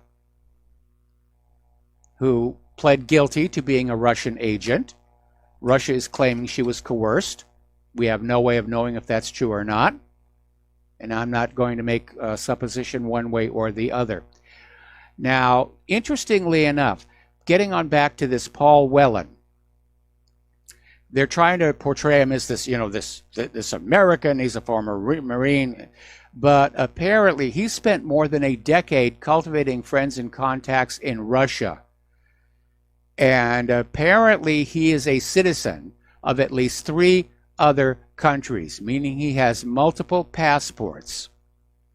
So even though they're denying he's a spy, he certainly fits the pattern. In Russia for decades, cultivating friends, multiple passports, yeah, I think so. Now, Russia is getting ready to deploy precision strike missiles in the Western Atlantic. And they're adding Caliber and attack cruise missiles to warships and missile submarines that are already routinely patrolling the Western Atlantic. They're in international waters. They have every right to be there. But we're back to the Cold War. Everybody's parking missiles off of everybody else's coastlines, and all it's going to take is one hothead or one computer software failure to get it all going. I remember when I was a kid in high school physics, and we set up a demonstration of how nuclear fission worked. And all it was is we got a whole bunch of mousetraps, and we set them all, and then we put 2 ping pong balls on each of the bars, and then we threw just one ball in there, which fired off one mousetrap, which sent 2 balls into the air, which hit 2 more mousetraps, which sent 4 balls into the air, until finally all of the traps were firing and there were ping pong balls pretty much everywhere. That's a good demonstration of nuclear fission. It's also a good demonstration of how World War III could spin out of control. So we're coming up here now on a commercial break. We're going to be playing some commercials here, and when we come on back, oh boy, things are heating up down in Venezuela. Are we looking at a coup d'etat down there? And aloha America, welcome back to our show here. And before we get down to Venezuela, there's a story that just crossed my desk here. One of the things that Obama did that I agreed with was to start to normalize relations with Cuba. And first of all, after so many years of the embargo, I mean, we're talking about back to the Bay of Pigs, proving that the CIA knows how to carry a grudge. There was also the issue that as we prepared, or seemed to be preparing to go hostile on Russia, to not allow them to have a base on Cuba the way they did during the last Cold War, which led to the Cuban Missile Crisis. And that was a good reason to sort of welcome Cuba into the warm embrace of the United States of America. And I'm not just saying that because I like Cuban rum and Cuban cigars, or would like to learn how to like Cuban rum and Cuban cigars. But then Trump came on in and was listening to the demons and said, no, we're going to go back to being the hard case on Cuba. And there were all these stories about how U.S. diplomats were being attacked by a Cuban sonic weapon inside the diplomatic facilities until finally they were withdrawn and brought back home. Well, it turns out scientists have analyzed recordings of this strange buzzing sound from the evil Cuban sonic weapon and determined that it is the sound of the Indies short-tailed cricket Anuragorillus cerulnictis. Crickets. That's all it was. It was crickets. Amazing. Okay, so Venezuela. Venezuela's National Assembly, which is controlled by Maduro's opposition, is now saying they reject the legitimacy of his second term. They are now openly calling on the military to restore democracy. In other words, they're calling for a military coup.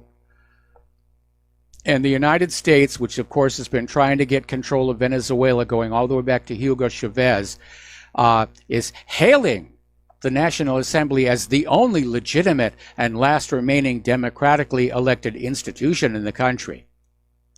So we're getting ready for another U.S. overthrow of a country and the imposition of puppet rulership.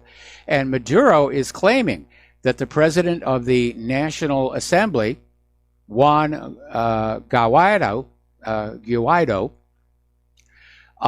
is a U.S. agent. He's a puppet created by the U.S. intelligence agencies. That, too, is a repeating pattern. Long before Saddam Hussein became ruler of Iraq, he was a CIA asset inside the government of Iraq, and they just helped move him up the chain of command. That's how these things get done. And don't even get me started about the School of the Americas. And if you don't know what I'm talking about there, it's sometimes nicknamed the School for Dictators. It's where the United States actually trains these puppet rulers that they send out to rule the provinces in the name of the exceptional United States of America. All right, there's the music. We're going to be taking a break here. Come on back with hour number 3 of our show after these few words. Aloha, America. Welcome back to our show here. And last week we were talking about this strange situation where the U.S. government deployed troops to Gabon in Africa, which is right next door to the Republic of the Congo, which is right now got an Ebola problem. And the story back then was that the U.S. troops were being pre-positioned in case the people of the Congo were unhappy with the results of a recent election, which has not yet been announced. And my concerns were twofold. First of all, the possibility of Americans being exposed to Ebola and returning to the United States before they became symptomatic. My second concern was, how does it come to be that the United States seems concerned that the people of the Congo are not going to like the results of an election before those election results are announced? Well, now it turns out that just a few days after the U.S. troops arrived in Gabon, there's a military coup. And apparently it's still underway. Gee, how did the U.S. know there was going to be a military coup in Gabon? It's just amazing. They must have a crystal ball. The U.S. is building 2 new air bases in Africa, one in Somalia and one in Niger. And Niger Air Base 201 will be a hub for armed drones and other aircraft. Was supposed to be completed this year. It's like everything else done by the government. It's behind schedule and over budget. Apparently, the Airbase 201 will eventually house the U.S. armed drone mission in Niger that is currently operating out of Niger's capital city. All right, an article here on the Saker, and we've seen this coming. The new great game on the roof of the world. And what this has to do is the revelation that there are vast reserves of oil and gas underneath the abyssal plains in the Arctic.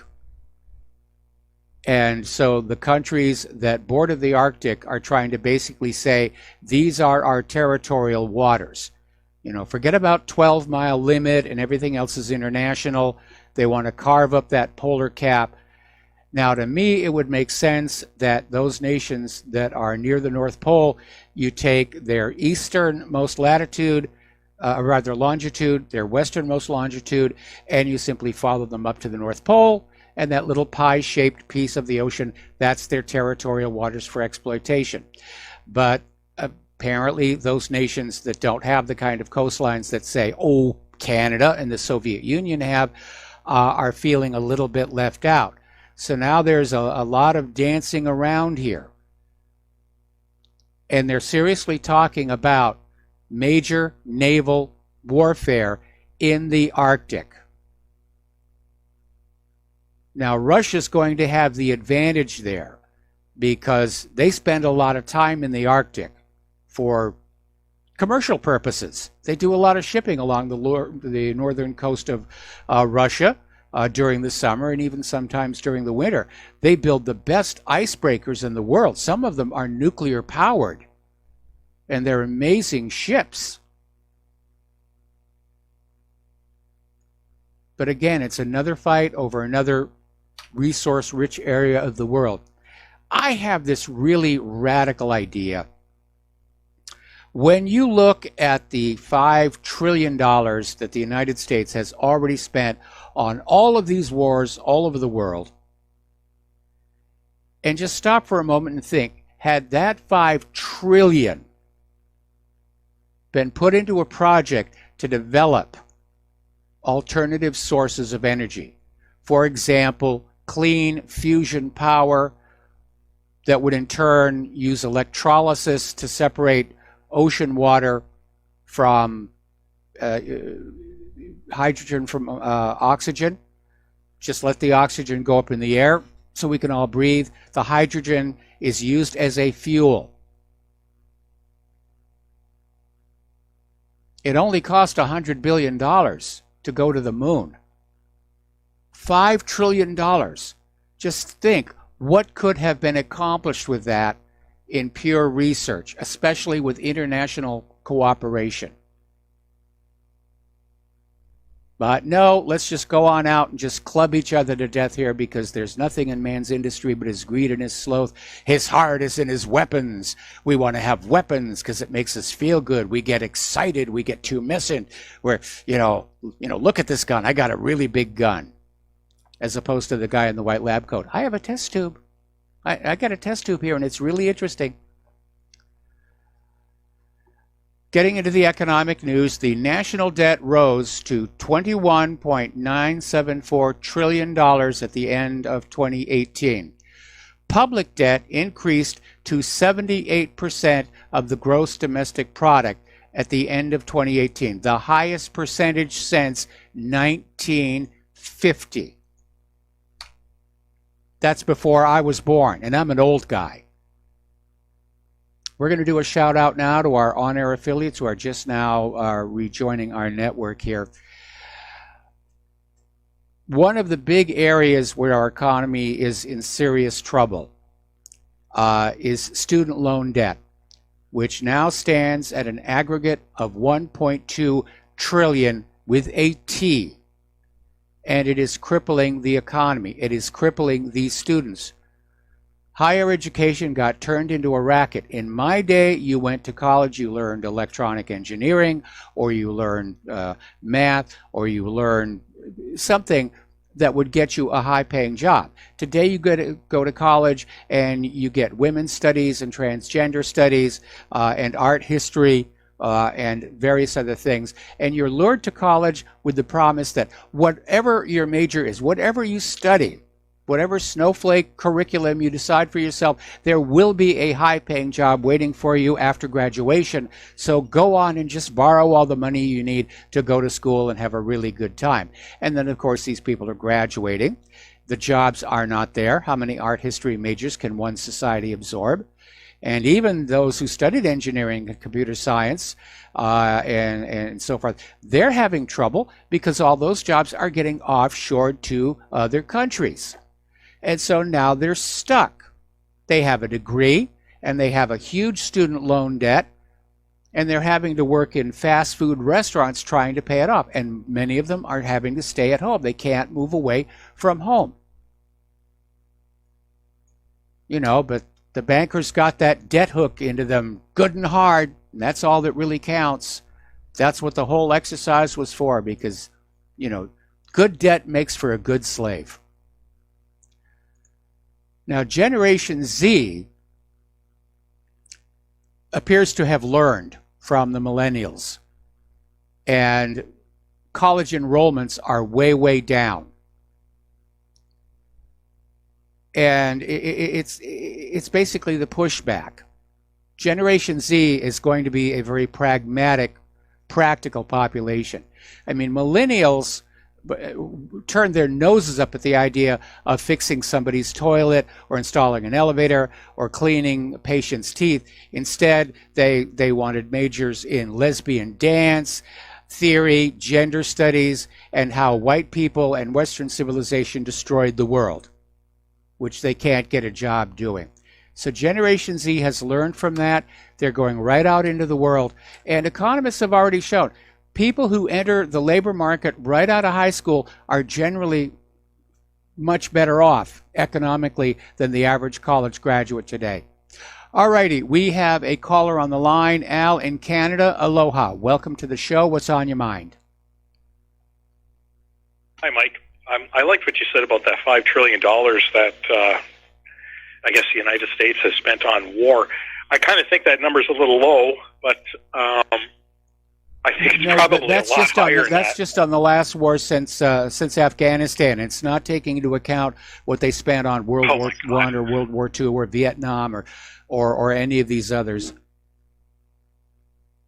Yeah, I'm suspecting that's going to get close to your national debt at that point. You know, Mike, when you were saying that, I mean, two things hit me. Was one, you know, that number is probably low, and then that David Rothschild tweet about telling Donald Trump to, you know, shut the blah blah blah up. You know, these are the people that are actually running the world, and they don't want competition.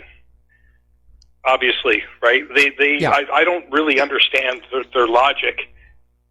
They want destruction, and you know, they just want control, and they're using governments and the taxpayer to do it for them. That's what it seems to me. They don't really have much skin in the game per se, other than they can crash the market. You know what? From that tweet that David Rockefeller put out, it sounds to me like that's exactly what has to happen in order to stop these fiends. What do you think? Oh, I agree. I absolutely agree. I mean, as long as the control of the money supply is in private hands, we are their slaves. And that's exactly why they set it up. The private central banks are not about money. They're not about economy. They're not about helping the nation and its people. It is about enslaving governments and enslaving people to the masters, the bankers. And again, going back to the history of the French Revolution, before the nobility and Marie Antoinette and Louis XVI got their trips to the guillotine, the French Revolution targeted the bankers because they understood who were the grassroots level tools of the oppressors. It was the banks. Yeah. Marianne Le Pen also knew that as well. Yes. You know, just from what I read about her, and of course, you know, she was picked up and she had some psychiatric exam done via the state, if I'm not mistaken. I think I read that on your website. Yeah, they did that just to discredit her. Well, It's an old trick the Soviet Union used to use. If there was somebody who was out there that challenged the status quo and people were starting to listen to them, put them in a nut house. They're insane. Everything they said was insane, and it was a way of basically disconnecting them from society. And that's exactly what they did to Marine Le Pen.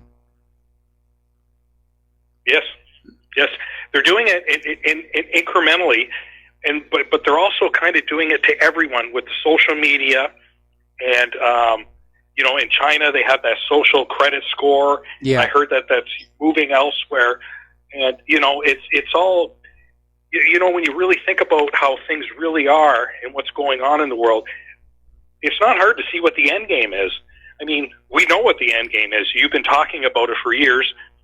And I wish people, would just smarten up, cut up their credit cards, get out of debt. I mean, I don't even care if they pay off the credit cards, Mike, because it'd be better if they didn't. They're not legally, is responsible to pay off credit cards.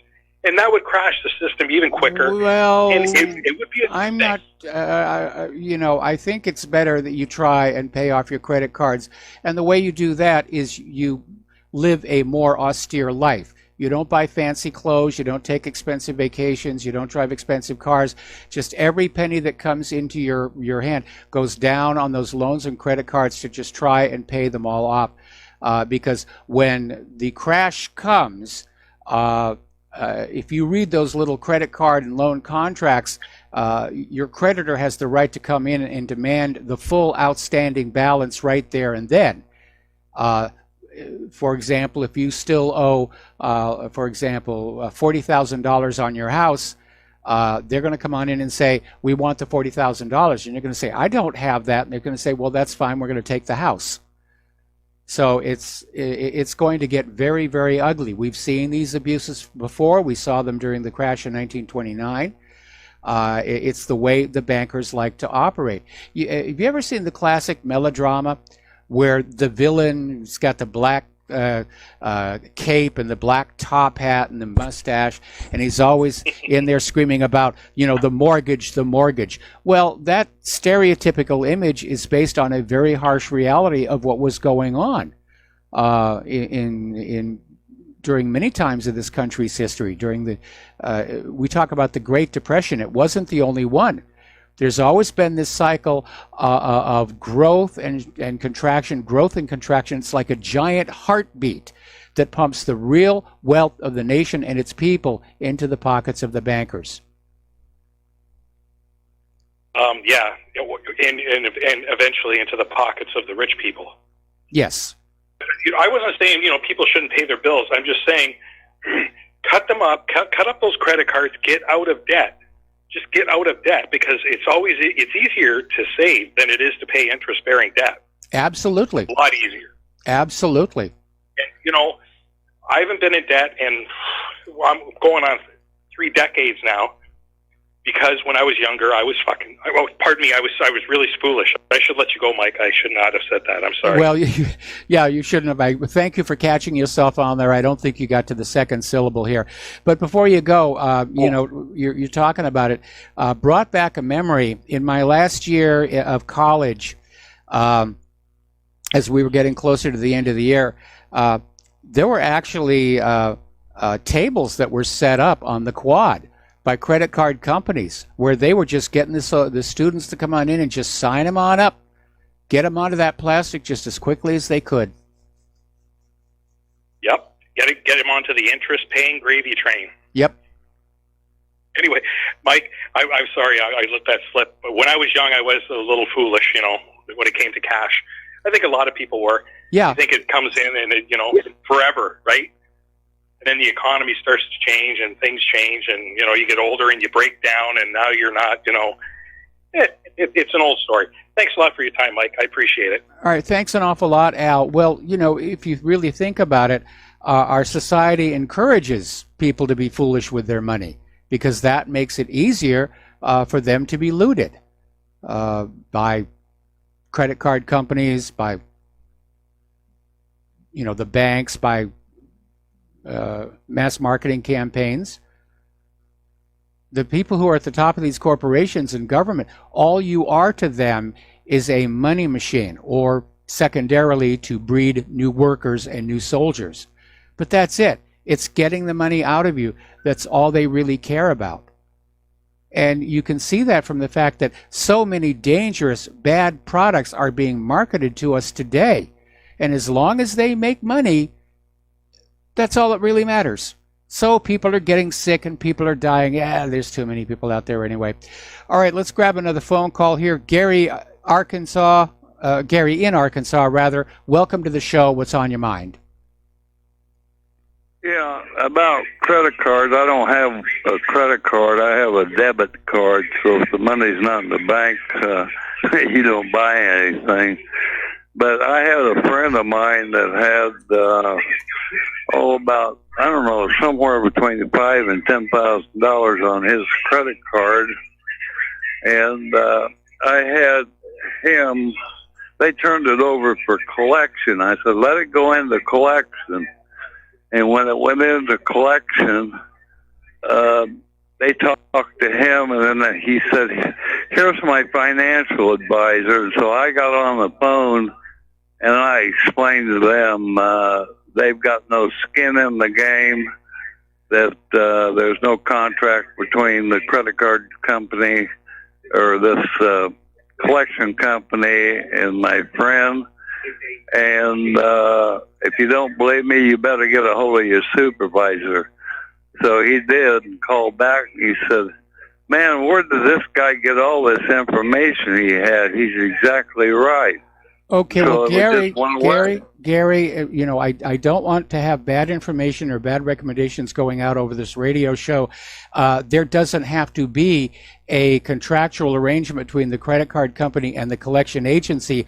The collection agency literally buys the debt from the credit card company. And at that point, the credit card company is done with that.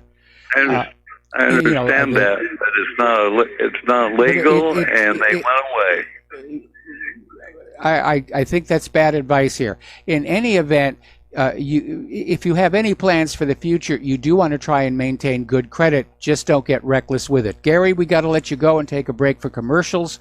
We'll be right back. And aloha, America. Welcome back to our show here. And still talking about the economic news. Sears Holding Corporation is readying plans for a liquidation after Chairman Lampert's bid to pull approximately 425 stores out of bankruptcy was rejected. Lampert offered a $4.6 billion package backed by lenders, Bank of America and Citigroup, as well as a new participant in the deal, the Royal Bank of Canada. And the three institutions offered to provide a $950 million asset-backed loan and a $350 million revolving line of credit to back Lampert's bid, which would have secured the jobs of roughly 50,000 workers out of the company's current 68,000. But apparently, according to Bloomberg, there were gaps in Lampert's financing package, and the plan would not have provided enough cash to cover the bankruptcy-related cost. It also undervalued inventory and other assets compared to what liquidators were promising to pay. So it looks like another iconic, historic indeed, American retailer is about to bite the dust. And they're going to point their fingers at online retailers and, oh, it's this fault and that fault, and they changed the highway. It's a very simple fact. We, the consumers, can't consume anymore. We don't have that kind of money. We live in a society where whatever wages and salaries we can trade our labor for are just barely enough to feed our families with and keep a roof over our head. We don't have anything left over. The numbers are coming in from the last holiday shopping season, and despite all those early assurances, you know, right after Black Friday, when the corporate media was saying, oh, it's going to be a great shopping season, get on down there and start buying before all the good things are gone. It was not good at all. And Sears may not be the only iconic retailer we're going to lose this year. I'm having a hard time figuring out what's going on with our foreign policy toward China. Or maybe what we're seeing is a repeat of what's going on with Syria. Trump is trying to do one thing, and the people around him are taking it upon themselves to do something else. Because there's a U.S. delegation led by senior trade officials. They've arrived in Beijing earlier today to begin the first round of in-person talks to resolve the U.S.-China trade war. But at the same time, the U.S. has carried out its latest freedom of navigation operation in the South China Sea. At least this time there wasn't a near collision with a Chinese ship. So on one hand, you're there trying to get China to cooperate with U.S. trade policy, and at the same time, you're poking the dragon in the South China Sea along with Taiwan, because the U.S. is out there openly supporting Taiwan's independence, and China does not like that as well. In fact, Xi Jinping's Taiwan comments are seen as likely to scuttle the talks. So basically, on a speech last Wednesday to mark the 40th anniversary of Beijing's call to end military confrontation across the Taiwan Strait, Xi Jinping said the two sides should begin talks on reunification. Taiwan is saying, no way, not going to happen. 3 ex-Credit Suisse bankers and an ex-minister have been arrested over a $2 billion loan fraud. This was a large-scale credit fraud that ruined the economy of Mozambique in 2016. See, this is how bankers think. So what if we wreck a country? So what if all the people are in starvation? We got rich, and that's all that really matters. I understand Wolf of Wall Street is going to be coming back onto the cable box real soon, so you might want to watch it. If it's the unedited version, you might want the kids to not be in the room. But these 3 former Credit Suisse group bankers were arrested in London in connection with a loan fraud scheme that wrecked the economy of Mozambique, according to UK authorities. Andrew Pierce, 49, Surjan Singh, 44, and Datalina Sabiva, 37, have been charged in a federal court in Brooklyn, New York, and the U.S. is now seeking extradition of the 3. The trio are currently out on bail. I hope the British authorities at least told them to surrender their passports. But people who've got that kind of money, they have ways. Alrighty, let's see. Okay, heavy truck orders have tumbled 43% to a 2-year low. By that, we're talking about the Class 8 vehicles, the big 18-wheelers, the long-haul heavy lift trucks.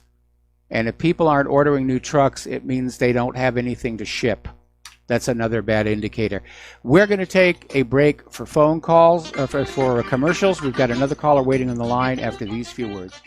Aloha, America. Welcome back to our show here, and we've got callers waiting on the line. Let's start with John in Arkansas. Aloha, John. Welcome to the show. What's on your mind? Yeah, aloha, Mike. Hey, I'm the one that called you in about a month ago talking about that woman in Georgia who accepted prison PAC money, and I sent you an email. I don't know if you got it or not. I think I recall getting that one, yes. Yeah, well, I want to talk to you about, everybody on the RBN show always talking about Israel this, Israel that. I got a guest for you, Mike, from Israel. She was on my show. I did get that. Yes, I did get that email.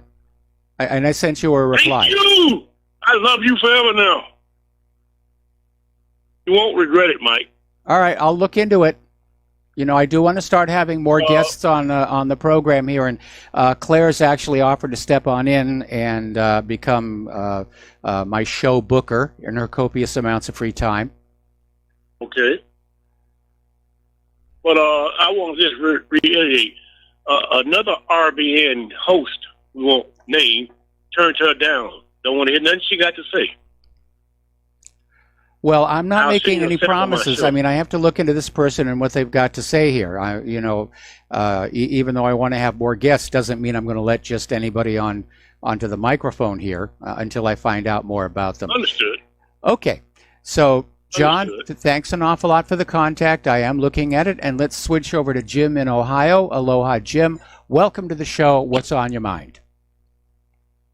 Oh, Mike, I heard your comment about Taiwan, and I'm sure you're well aware of the history of Taiwan and how Chiang Kai-shek had to be exiled to Formosa after World War II when our military establishment helped Mao take over China. Yes. So since our government's been complicit in the expansion of communism worldwide, why would they want to maintain a independent Taiwan? In other words, that's like a playing card they have to use at a later time, or what's the deal? No, it's about who's controlling those waters in the Western Pacific. If Taiwan reunifies with China, then China has a solid lock on all of the waters in that area. If Taiwan is independent, then China's influence in the maritime area is greatly reduced. And if Taiwan is aligned with the United States of America, then the U.S. can effectively project maritime power to the Western Pacific and have more control over the sea lanes of communication. But the U.S. policy has enabled China to become a financial powerhouse. So, in other words, they've put them in the position to dominate that region. So, No, U.S. are they going to back out, or I think it would be more accurate to say that. I think it would be more accurate to say that U.S. policy failures allowed China to become the powerhouse that it is. In particular, the abandonment of our manufacturing and the offshoring of our jobs. China, if you look at China's history going back thousands of years, they're innovative, they like to build things, and they're a manufacturing powerhouse. Now, the U.S. didn't say, we're going to make China this very wealthy manufacturing powerhouse.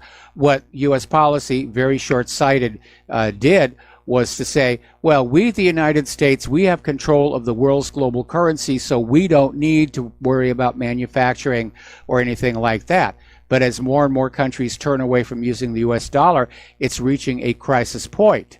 And that's why we've got people over at the Pentagon out there saying, the big problem is China, because yes, China right now is an economic threat to the United States. It's a big part of this whole trade war situation, which may be another reason why we're seeing this almost Jekyll and Hyde schizophrenic attitude of trying to talk to China about ending the trade war at the same time they're supporting Taiwanese independence and sending ships and airplanes through those islands in the South China Sea.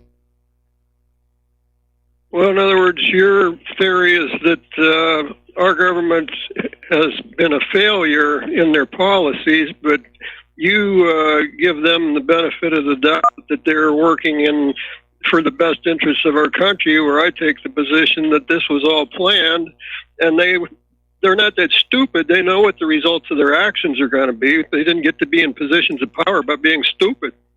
So, I think it was planned. I think there were plans. There are always plans, but the plans don't work out.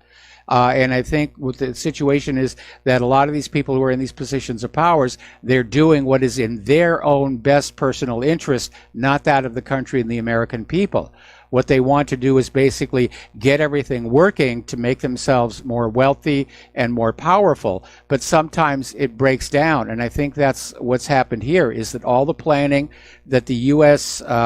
And don't forget, the U.S. government is not a monolithic, unified structure. What just happened in Syria with Bolton and Pompeo and Jeffrey versus Trump is showing that. Our government is badly, badly factionalized.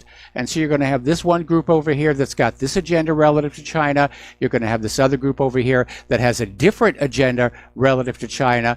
And from that, we're seeing this schizophrenic behavior. But without a unified foreign policy, it's going to be extraordinarily difficult to accomplish anything positive, which is why we do seem to be headed to a period of open conflict with China. I just saw a video on YouTube that there's actually a mass exodus of Westerners from China because China is making it more difficult for Westerners to obtain a visa there. And these are people that have married into the Chinese society and that are heavily invested in businesses there. So, there's a purge going on right now. Well, that's what we're being told. But again, we need to be very, very careful, because you go back and look at the history of every time the United States wanted to go after some kind of a nation preceding the hostilities, there was always propaganda to demonize them, to make them look like they were bad people, to seduce the American public into saying, well, yeah, I'm opposed to war, but really, they kind of deserve it. We saw that kind of demonization of Germany, both before World War I and World War II. We saw that kind of demonization of Japan before World War II. We saw that kind of demonization about Assad before going into Syria. And if they're really thinking about a confrontation with China, we can expect all kinds of negative propaganda about China, just as we're seeing negative propaganda about Russia. You have to be a very critical thinker and ask, does this really make sense? Would China adopt a policy that's going to drive Westerners, many of whom are key players in their growing industries, out of the country? One of the reasons China has become a manufacturing powerhouse is they have succeeded in luring a lot of American engineers and manufacturing experts to move to China, because there was no place for them to really do what they did here in the United States. Well, I understand that, but you still have the same regime in power that murdered 60 million of its citizens to maintain their power. So, I think that happened. I think that happened before the current government was even alive. Again, we have to be very, very careful. And you know something? Governments can change their mind about stuff. They can decide, hey, murdering our own people was a bad thing to do. We need the labor force.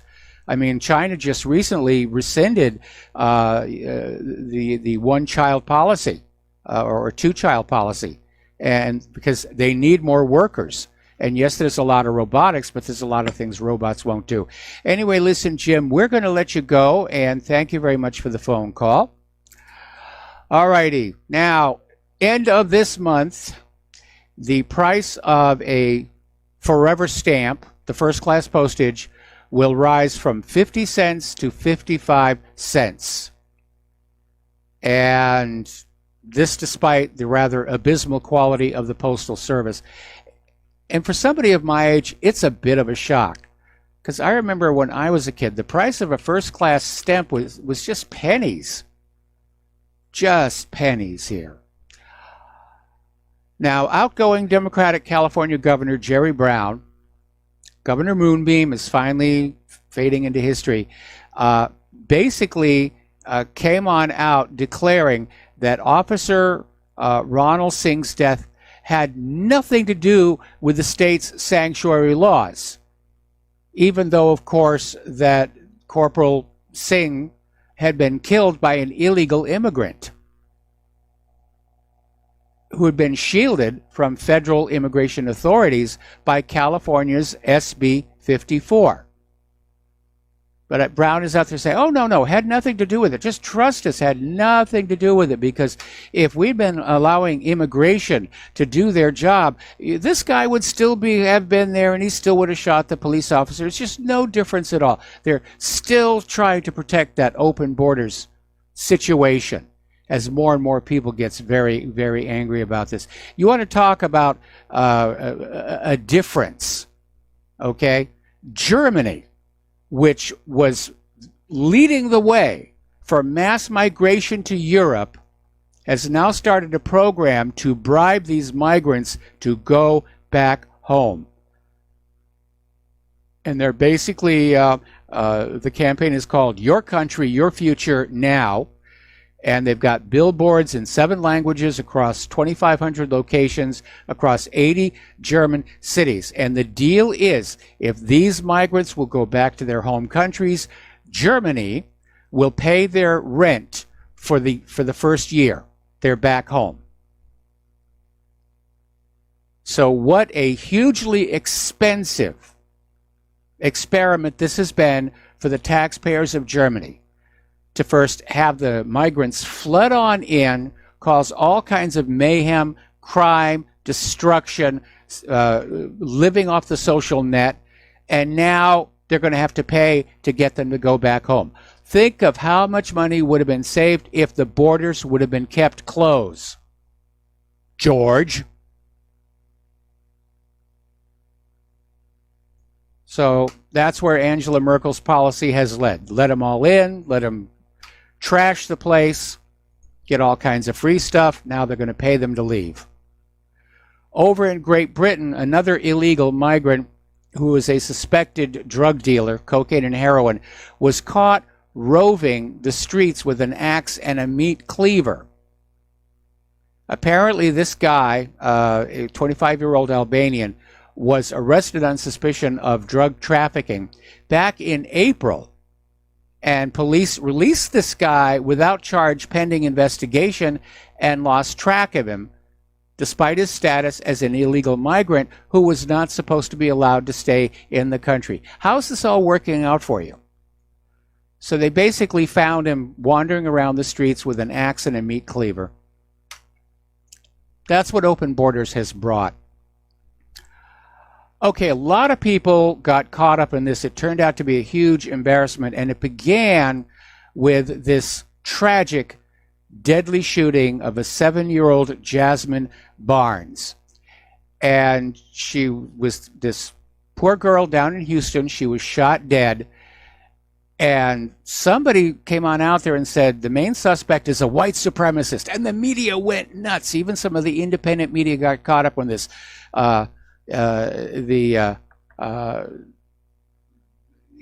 Basically would say, oh, white supremacist murders black 7-year-old Houston girl, and everybody just went totally nuts with it.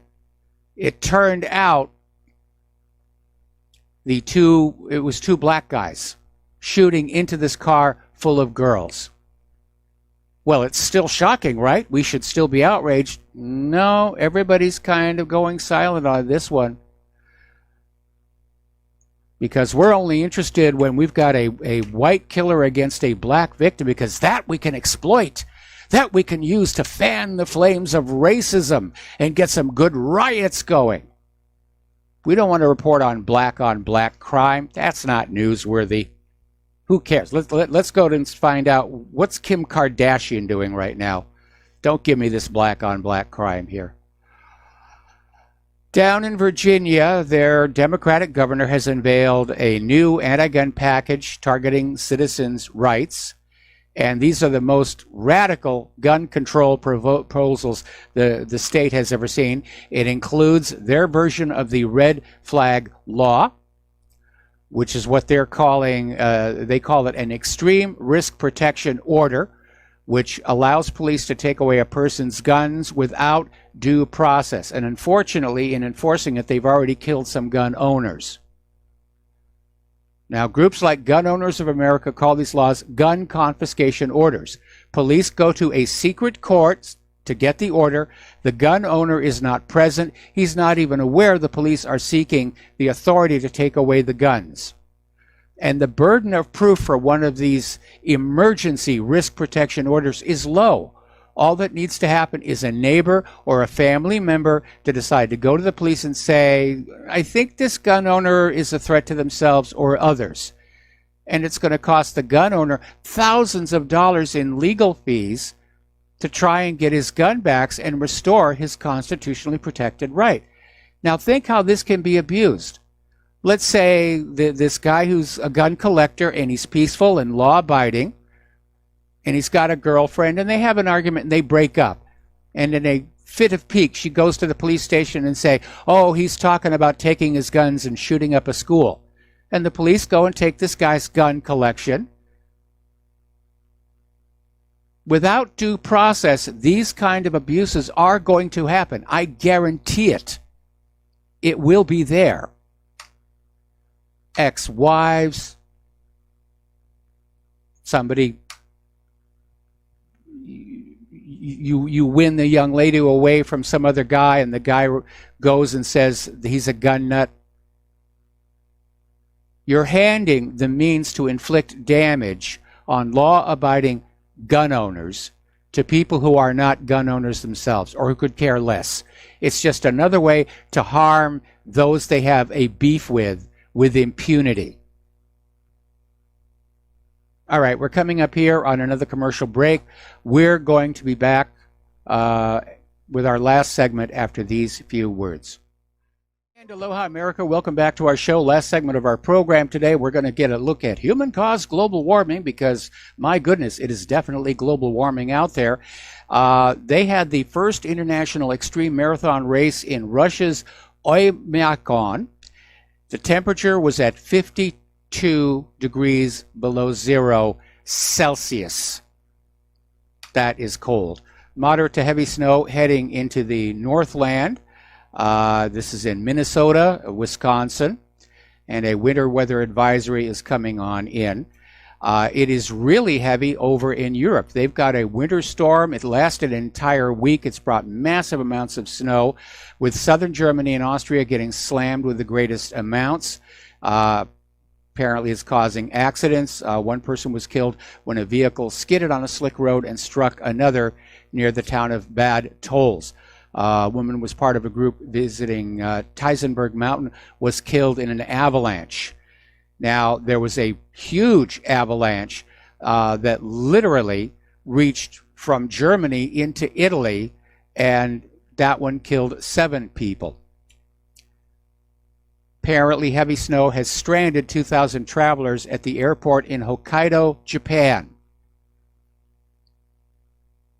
So it's really heavy over there. So it's definitely here. My goodness, off in the distance, I can hear Al Gore wailing. Now, one of the points that the global warming people were always pushing was that there had never been such a rapid acceleration of temperature in Earth's history. Well, as it turns out, researchers at the Friedrich Alexander Universität Erlangen-Nuremberg in the latest edition of the journal Nature Communications, basically saying that temperature changes today are no more rapid or slow than they were millions of years ago. But then that's how the global warming scam got going. Politicians saw something that was happening naturally. They declared it a crisis, and then they offered to sell you a solution. And back in the 1990s, when this whole thing got started, the Earth was in a warming cycle. And so they came up with this human-caused global warming, and they got lots of money, and they got the media on board, and they're out there pushing for carbon tax and a global environmental authority. Then Mother Nature fooled them. At the end of the 1990s, the temperature started to drop, and rather than say, oh, the problem is solved, we can go back and do something else, no, they kept it going, and they covered up the fact that the Earth was cooling. That's where hide the decline came from. You want to talk about a big con job? Anybody who says there's no such thing as a wide-ranging conspiracy to defraud ordinary people, we've got one. Staked out on the ground, naked for you to study and learn from. It was all the government agencies, Al Gore, corporate media, who all got together and said, we're going to scare the people of planet Earth that their activities are broiling the world, and we will get them to give us their money for carbon taxes, and we will trick them into letting us tell them how to live their lives so that they will agree to live with less so that we can have more. We've heard that refrain before, haven't we? All right, there's the music. Time for me to get on out of here. Stay tuned for John Stedmiller. I'm sure that he's got lots and lots of interesting things to share with you. Please take what you learn here and share it with everybody that you know. Talk to them face to face. Bring back the art of the conversation.